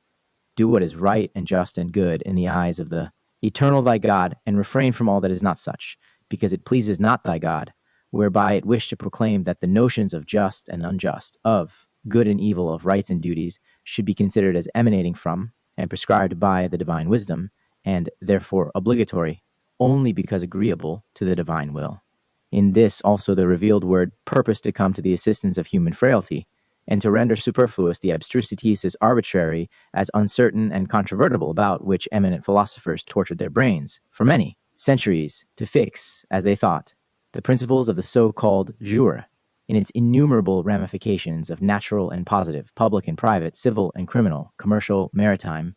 canonical, feudal, of police, of finance, of war, and what not, without ever yet arriving at a complete accord in their specialities, whereas all right obtains a solid and effective sanction when its origin is referred to God, who, comprehending in himself the sum total of right, justice, and moral good, and having communed with man to enjoin to him their exercise, willed that the carrying out of their dictates should be considered as an act of religion, of service rendered to him, and that violating the one or failing in the other should be alike regarded as an offense committed towards him, which he will punish severely. God, then, is the source of right. He made man acquainted with it through his law, and committed to him its performance on earth after rules prescribed by his will. In promulgating the duties of man towards his fellow men, the Holy Scripture assumes sometimes the negative form, to forbid all, that which may cause injury to others, and sometimes the positive form, enjoining the practice to be followed towards all. To the first class belong the following prohibitions, viz. Of nourishing hatred, rancor, revenge, of calumniating, or in any way whatever damaging the reputations of others, of assailing their honor or good fame, of restraining or obstructing others in the exercise of their rights or in the use and enjoyment of their properties, of practicing deceptions, impositions, frauds, and all forms of insincerity, usury, extortions, and violence, of laying obstructions in the way of the weak or helpless, of giving false testimony, of speaking untruth, of reporting even truth when it may lead to discord and strife, of occasioning danger, of offending decency and good manners, of causing scandal, of withholding wages or remuneration due, of keeping in pledge the clothing or implements of the poor, of using two weights and measures, of associating with the wicked, of breaking a pledge word, of violating or assailing the conjugal happiness of others, of coveting anything that belongs to others, and other similar prohibitions recorded in the sacred code, which can be easily collected as pertaining to this class. Moreover, it will not be unreasonable to complete this list by the addition of a few more particular actions, which, though not specifically mentioned, must yet be understood to be forbidden, for, as it is a constant rule in biblical exegesis, to deduce general theories from single laws which appear to refer to particular cases, so must, by analogy, be comprised in an enunciated forbidden action all others of a similar nature, character, and tendency as being understood in the former. LXXV. The positive precepts concerning a man's conduct towards his fellow men are naturally enunciated in directions of a tendency precisely opposite to those expressed negatively, that is to say, it is enjoined to practice the reverse of what has been forbidden. Now, to begin with the more general prescriptions, it is enjoined, in the first place, to love one's fellow men as one's own self, all mankind, without any exception, being comprised in this expression, as we meet again the same injunction with regard to the stranger, whom we are commanded to love as ourselves, and Scripture explained already what is to be understood by the word stranger when it said, "Thou also hast been a stranger in the land of Egypt," from which it is evident that the love inculcated extends even to adversaries and enemies. It is next commanded to respect in every individual the dignity of man, created in the image of God, which establishes the inviolability of person and the equality of all before the law, so that there should be no privileged caste, no hereditary preeminence, desiring, on the contrary, that under the protection of the same law and same right should dwell the native and the foreigner. The personal liberty of every member of the human family is also proclaimed, as it is with that intention that the Decalogue has put prominently forward the circumstance of Israel having been delivered from servitude, and if, on the one hand, the condition of the times, which had rendered the use of slavery natural and universal, did not then admit of its sudden and immediate extirpation, on the other, Scripture designed to mitigate its acerbity by provident and humane laws, so as to make obvious the tendency to its future total, though gradual, extinction. To prevent pauperism, as well as to cure its evils, the rich were enjoined to lend money to those who needed it, and the law, starting from the presumption that the poor man would not, or at least should not, desire to borrow and incur a debt unless being deprived of the necessaries of life, ordered that such a loan to the destitute brother be gratuitous, whilst in commercial transactions with foreign people it permitted the charge of some reasonable interest on loans of money as an equivalent for the service rendered. LXV, administration of justice, being, according to the revealed principles, a divine office, was naturally to be confided to persons carefully selected for their intelligence, probity, incorruptibility, and superiority to every human regard. These are therefore invested with a judicial representation of the divinity on earth, and are enjoined to proceed according to the rules of the strictest justice, without ever deferring either to the pitiable condition of the poor or to the influence of the powerful. As a corollary to this system, every person is bound to appeal to these authorities in any emergency, and to refrain from taking the law into his own hands, even for the correction of the disorders of one's own child. The law requires a recourse to the constituted authority, not permitting the infliction of punishments of any kind, without the intervention of those appointed to administer justice. Passing to the other observances which grow out of the grand duty to be just to all, we are strictly commanded to respect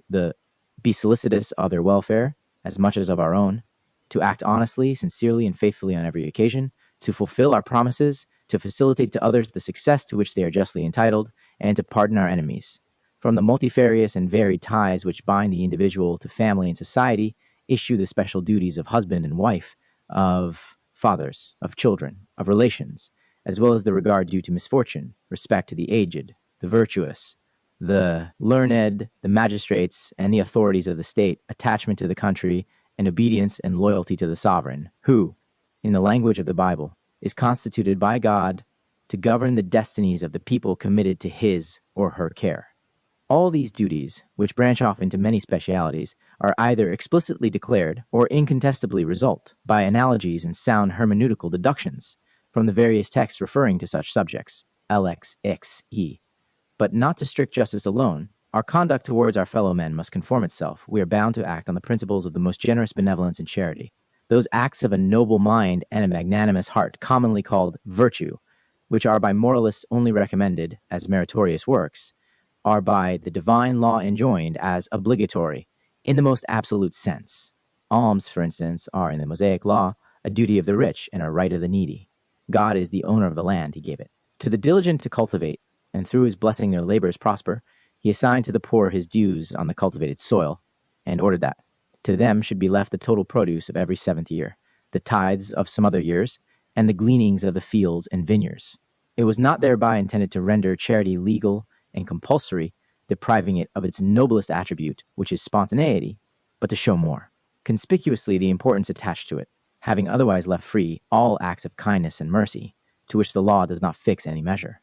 To this class also belong the precepts, which make it a duty to give timely assistance to him who is about to succumb to fatigue and labor, to supply with provisions the discharged servant, to restore before sunset the clothing taken in pawn, to obviate danger in building a house, to put no obstructions before the blind, to grant every kind of relief to whomsoever stands in need without exacting or even expecting any remuneration, to rescue those who are in danger, to defend the weak, to protect the widow and the orphan, to attend the sick, and to give sepulture to the dead. These and other similar prescriptions, which make of charity a duty, carry with them the great lesson that justice must go always hand in hand with mercy, since the all-just God is also all-merciful, and he who satisfies not both alike does not fully discharge his duties to society. LX Siginth. The Mosaic dispensation, which considers the whole world as a grand unit and tends to carry out the idea of moral good to its fullest extent, could not leave unnoticed the relations of man with beings of different species. Therefore, it also mentioned duties that we owe to the irrational creatures and inanimate beings. True, God granted to man a superiority, a dominion over all things created on earth, permitting him the use and even the destruction of them whenever this is necessary to his own welfare or conducive to his own advantage, but he wisely restricted such power within certain limits. Mosaism regards the entire universe as a temple manifesting the glory of God, and directs us to admire in the single component parts the profound counsels and infinite wisdom of him who created and harmonized so many wonders. Thus we are commanded, in the first place, to respect the laws of nature, as established by its supreme author from the creation, and not to do capriciously things that are in direct opposition to such laws. From this principle spring the various prohibitions to couple sexually different species of animals, to practice on them castration, to constrain simultaneously, to joint labor beasts of unequal strength, to muzzle them while thrashing, and to use towards them any kind of cruelty. Nay, it is enjoined that they also should participate in the general rest ordained for men on festivals. It is well for us to reflect how incomplete are as yet the modern institutions for the prevention of cruelty to animals when compared with those of the 84, a guide for the religious instruction,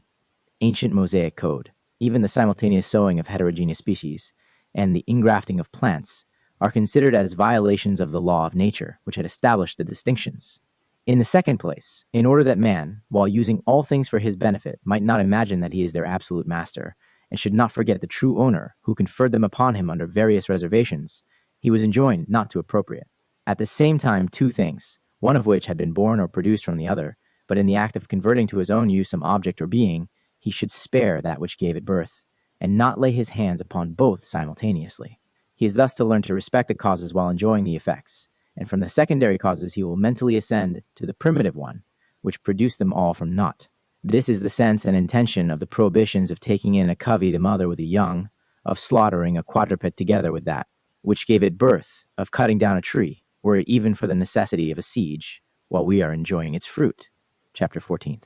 LXX. The third class of duties comprises those which man has towards himself, and here the fundamental rule, from which they all emerge, sounds thus: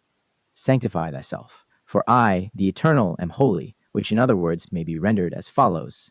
imitate God, for thou wast created in his image. As, however, this sanctification of self cannot possibly be effected without knowing and loving God, and without walking in his ways by practicing justice and charity, it follows that this third article is the cardinal point, which virtually comprehends in itself the other two. It is the ultimate object of all the revelation, which purposed nothing more or less than the perfection of man. To this grand end the whole scheme of revelation was designed. It is clear that, in regulating the precepts of sanctification, the revealed word had not alone to deal with the human soul, but to take into account the body also, without whose concurrence man cannot attain perfection. Designed for a receptacle of an immortal spirit and for an instrument to carry out the actions of life, the body must be pre. 86. A guide for the religious instruction, served entire, pure, and inaccessible to all contamination that would be an obstacle to the high spiritual functions to be accomplished by its means. To ensure this inaccessibility as far as possible, the divine law prescribed for all mankind a rule, which, though to the short understanding of many its character may not appear very clear, was deemed by the eternal wisdom as calculated to promote morality. Previously to Abraham's vocation, God forbade Noah and his children to feed upon blood, and the scriptural declaration that the soul of animals resides in their blood seems to indicate that the motive of that prohibition is to prevent the human body being brutalized by absorbing within itself and assimilating a large amount of an inferior vitality, and thus causing the material propensities to preponderate in man. But even if the true reason of that prohibition remained unknown to us, this would not be the only instance of man being obliged to acknowledge his own ignorance and to bow reverently before an explicit and rigorous commandment of God. XE. The principles inculcated by the Mosaic Code for the preservation of the body involve primarily the prohibition of attempting its existence, and, secondarily, that of cutting off or injuring any part of it. Suicide is therefore explicitly declared a crime, and several precepts are directed against mutilations, marks, and all sorts of deformations. The law does not permit voluntary macerations of the body, capricious abstinences from lawful things, multiplied or prolonged fasts, or subtractions from what is necessary to life. It, on the contrary, intends that bodily health should be cared for, that cleanliness and decency in every respect be regarded, a proper development of the physical faculties promoted, and an employment procured for them consonant with the superior requirements of man. It is likewise due to the physiology of the human body not to use any of its limbs in a manner contradictory to its organization, to provide for the restoration of equilibrium or health eventually lost, to avoid risks of injuries or disorders, and to take advice of skilled men in cases of disput food, drink, recreation, physical ease, enjoyment, and every other indulgence usually allowed to the advantage of the body, are required by the law to be moderated by certain rules of a moral standard, having in view more elevated ends than the mere gratification of earthly wants, so that even the most vulgar acts may, from the intentions which accompany them, acquire a certain religious importance. In short, the government of the body must be such as to favor, and not to hinder, the exercise of what concerns spiritual life. XCI. Passing to other moral requirements which come within the sphere of man's duties towards himself, it is unnecessary to demonstrate here how it is incumbent upon every man to choose a state in society adapted to his individual faculties and aptitude, to be industrious, sober, and decorous, to fix on a well-regulated distribution of his time, and work to be economical without parsimony and liberal without prodigality, and generally to follow such rules of wisdom as tend to render life prosperous and human conduct acceptable to society. All such rules are self-evident and grow necessarily out of the general principle which demands of the functions of the body to subserve the attainment of self-sanctification. But we must now speak precisely of this sanctification, to point out briefly in what it consists. From the divine prescript, sanctify yourselves because I am holy, we clearly conclude that the type of sanctification is to be sought, not in ourselves, But in God, therefore, to sanctify ourselves is to shape our own acts and will upon the known will of God, to be fully penetrated with the idea of him, to hold steadfastly to him, to take him for a guide in the walks of life, to make him the goal of our actions and the center of our hopes, to devote our solicitude to the accomplishment of the high designs of his eternal wisdom, to perform whatever is agreeable to him, to imitate, as far as possible, his perfections, in short, so to act that what in him is absolute may become in us objective, and thus the sanctity of God will produce man's own sanctification. Having established this sovereign principle, revelation has accomplished its intentions, has attained its object, for the whole sum of the divine law is concentrated in it, and worship, morals, judicial laws, and all single observances prescribed are but branches or constituent parts. Of this principle, they all flow from and return to it with a systematic consequence. XCII, besides the three cardinal articles above stated, the observance of which, in their general tendencies at least, is incumbent on all mankind, there are in the sacred code various special prescriptions, obligatory only, on Israel as him who first received the revelation, and who is bound to preserve it with particular means, and to testify it forever by his acts and by his very existence.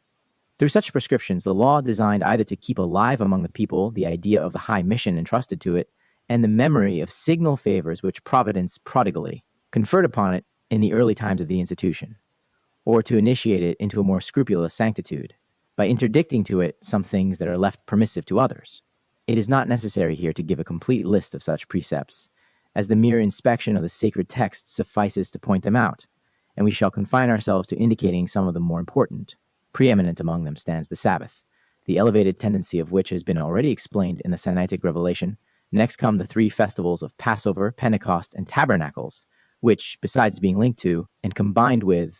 rural events and circumstances, are also designed to commemorate luminous epochs in the national history, the Great Day of Atonement, as a highly important act of reconciliation with God, the circumcision as an ineffaceable mark of the adoption of Israel, the assiduous study of the divine law as the purest source of truth and repository of the religious idea, the fringes in the garments, the phylacteries or frontlets, the inscriptions on the doorposts, and such like commemorative means, the redemption of the firstborn children, and the offering of the first fruits, as a demonstration of filial dependence on, and gratitude to, the Supreme, cause the prohibition to feed on certain loathsome animals, and reptiles and insects, in order not to assimilate to the human body substances of a low, imperfect, and possibly deteriorated organization, the interdiction of marriages between certain degrees of relationships, because wanting in the antagonism required in connubial unions, the duty of offering up prayer, one of the noblest offices of piety, and the most effectual medium of communion with God, that of. Another probable reason of this prohibition is that the practice of such unions would be fraught with great domestic disorders and unhappiness and consequent social evils. But it is opportune here to remind the reader that many attempts have been made, in the course of centuries, by eminent expositors to assign to many of the Mosaic ordinances motives of various characters, rationalistic and metaphysical, sanitary, political, and mystical, but all more or less conjectural. To the religious man, the positive knowledge of the true motives is not at all essential for the performance of the divine precepts, and in the words of our author himself, as stated elsewhere, we have to bow reverently before an explicit and rigorous commandment of God, and we consider it as calculated to contribute to the promotion of our own weal. The translator, confessing sins, the inevitable consequence of human frailty, the injunctions to reject idolatry, divinations, charms, exorcisms, sortileges, and all manner of superstitions, all of which are obstacles to the development of the religious idea, and several other precepts which may be found dispersed throughout the sacred code, all having similar tendencies and coming more or less directly within the scope we have assigned to them. Chapter 15th, XCE. Casting now a retrospective glance on what we have hitherto briefly stated, it will be easy to deduce, from the aggregate of these notions, the principal characteristic of that wondrous institution which it pleased the divine mercy to found upon earth for the benefit of the human family, selecting for its organ the people of Israel, an institution which, in reference to the means adopted for its preservation and propagation, is called Judaism. The scope of Judaism is, then, the propagation among men of the religious idea, and this comprises the doctrines revealed respecting the deity and respecting man, in consequence of which the latter will be able to attain his true goal. Respecting God, Revelation teaches that he is a being absolute, that is to say, that has in himself all the sources of existence, of will, of power, and of action. Hence, he is eternal, all perfect, all powerful, all holy. He is unique, because there is no God beside him, And he is one, because in him there can be no multiplicity or division of parts. He created out of naught the universe, which he governs by preordained physical laws, and all that exists owes to him its existence and conservation. Respecting man, Revelation teaches that he has an immortal soul, made in the image of God, that is, endowed with various spiritual faculties similar in their nature to those of his Maker, therefore susceptible of a progressive perfection, which he will attain by sanctifying himself, that is, by imitating God and carrying out his commands. To that effect, God entered into an immediate relation with man, whereby he not only provides for the preservation of mankind, as he does for that of all other things created, but he, moreover, granted him a supernatural assistance to improve his moral condition, and this assistance consists in having made him the recipient of a revelation, by which he instructed him in the best rules of life, and declared to him that he will be his support, his protector, his judge, his loving father, and his guide towards eternal felicity. Ex sive. But the religious idea is not simply a theory that may be accepted or rejected without affecting the human actions. It is not an abstraction confined within the sphere of contemplation. It is a practical system, which requires to be put into execution and to be manifested in every part of the human conduct. As such, it was to pass into the hands of men, to direct their actions, and they could conform to it only to the extent of their intellectual comprehension of its spirit. Now, every institution, however excellent in itself, is liable to vicissitudes, as soon as human ingenuity seeks to comprehend it and human weakness to carry it into effect, even as the intellectual powers and the modes of viewing things vary among men. So, the religious idea, in its practical application, was subject, in the lapse of time, to some alteration among those who became its depositaries. Judaism did not remain always pure and consentaneous to its ends, and, although based on a foundation unchangeable in its nature and eternal, its practice was sometimes at variance with its spirit, and its essence was either neglected or misunderstood, according to certain circumstances of the national development, as we are informed, even by the records of sacred history. XEV.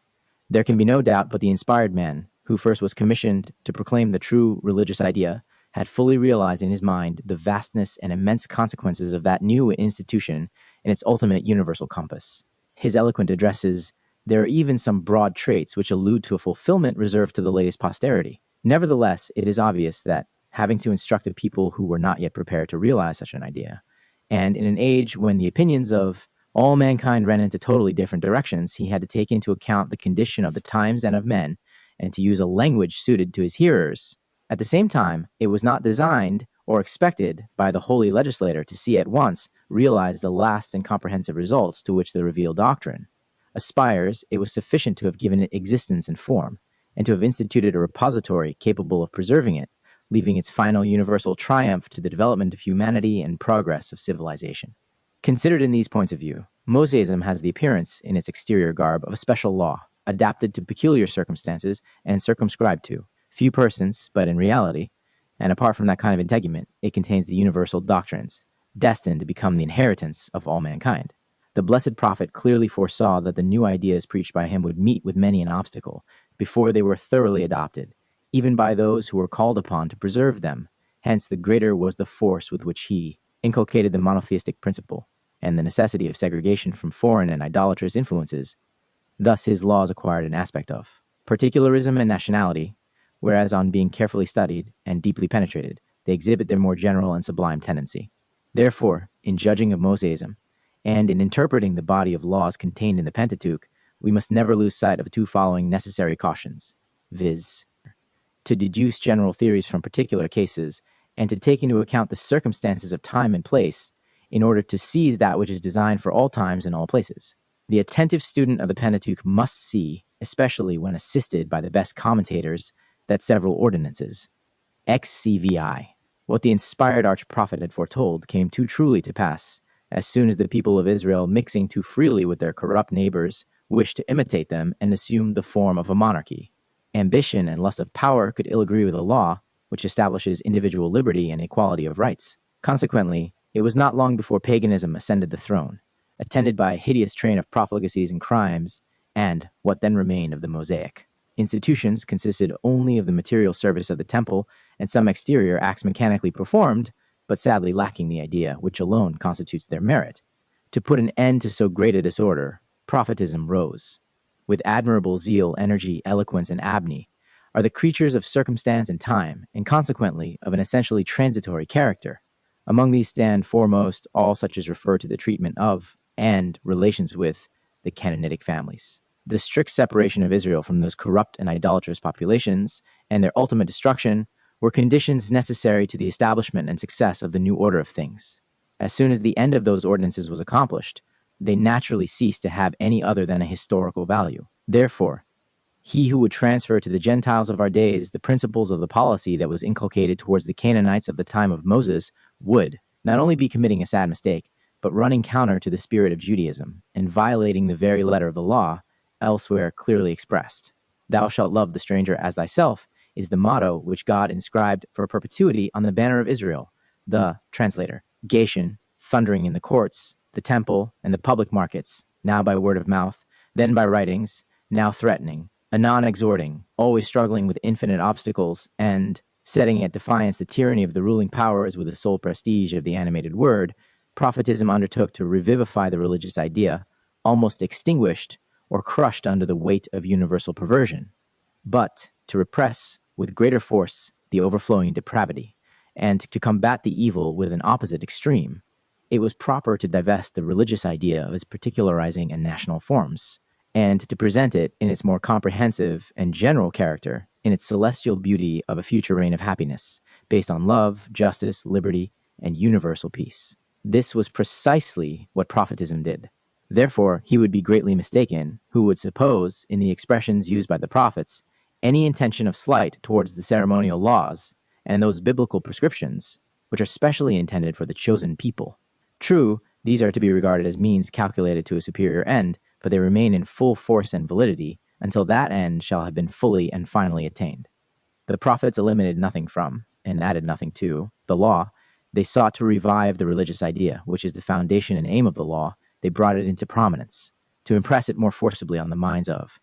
a people who had nearly lost it. But they did more. They bounded over the confines of the present, transferred themselves through the imagination to a future final rearrangement of the human conditions, and, giving to the religious idea its greatest possible latitude, depicted a future state of ideal perfection, which, while it offered a vivid contrast with contemporary corruption, left to posterity an imperishable monument of their inspired eloquence and exquisite foresight. The original has here several succeeding paragraphs devoted to a historical review of various phases of Judaism, which it describes, under the names of Talmudism, Rabbinism, Karaism, and believing this digression, or appendix, to be unnescabalism. Seri to the general purposes of the present book, I have omitted it in the translation, with the sanction of the distinguished author himself, the translator. Chapter 16th, XEV. Judaism is now clearly delineated before us. From the outline that we have endeavored to sketch, it is evident that the religion of the Jew imposes upon him solemn duties towards God, towards his fellow men, and towards himself. A sincere, pure, undivided, active, loving worship of his heavenly Father, and a constant practice of justice, benevolence, and charity, in their widest sense, will lead to his self-sanctification, which is the aim intended for him. These are his fundamental duties, as far as regards actions. Many of the observances prescribed by Holy Writ teach the modes and means of carrying out such duties. All such prescriptions as are strictly connected with the existence of the temple and the sojourn in Palestine are dispensed with since the destruction of the foreigner and the dispersion of Israel on the face of the earth. But no doubts can exist as to the others, which are all and forever in full force, having been ordained for all times and all places. But the Jew has also a creed to profess. According to the scriptures, he is bound to believe in, 100% a guide for the religious instruction, the unity, eternity, omnipotence, omniscience, unerring justice, and infinite mercy of God, in his general providence over all the universe, which he created and which he governs, and his more special providence over man, he is bound to believe in the divine origin of the Mosaic revelation, in its truth and immutability, and in its efficacy to promote his own sanctification. He is bound to believe in the spirituality and immortality of the human soul, in its destination and aptitude to perform all that is good, and in the future reward of the virtuous and punishment of the wicked. And, lastly, he is bound to believe that, in order to make known, preserve, and propagate these dogmas, a covenant was established between God and Israel, in consequence of which the latter is called servant of God, son of God, holy people, and has the particular mission to conform to the will of God, which is called walking in the ways of the eternal.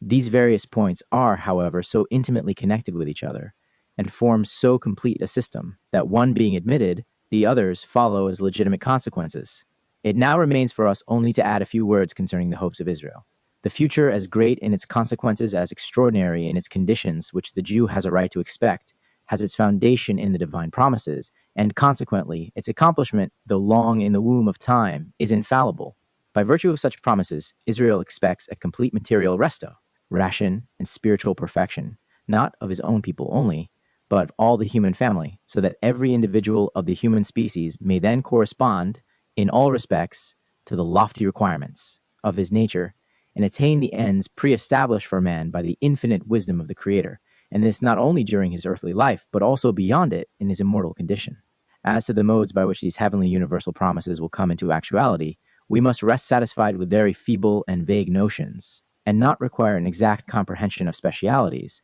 which, in our present limited power of mind, we might be unable even to conceive. It is sufficient for us to be able to deduce with certainty from prophetic words that an increased intelligence and a more energetic will directed towards what is good, which in the biblical language is called circumcision of the heart will, be the means of diffusing throughout the world the knowledge of the one God and the exercise of virtue, under the regimen of an incorruptible justice, a generous benevolence, a universal peace, and an uninterrupted prosperity and happiness. To Israel in particular, the gathering of his scattered members, the restoration of his ancestral inheritance, and the re-establishment of his nationality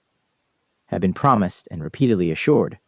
and the glory of that epoch forms the subject of the most glowing pictures of inspired poetry. But the fulfillment of these promises the 102 religious instruction of Jewish youth. Jew must expect from the wonder-working hand of God alone, without any personal efforts of his own. Meanwhile, he is to consider himself, as he truly is, a citizen of the country in which he dwells, a brother to his fellow citizens, a dutiful observer of the law of the land, and a loyal subject of the sovereign, whose authority is constituted by God.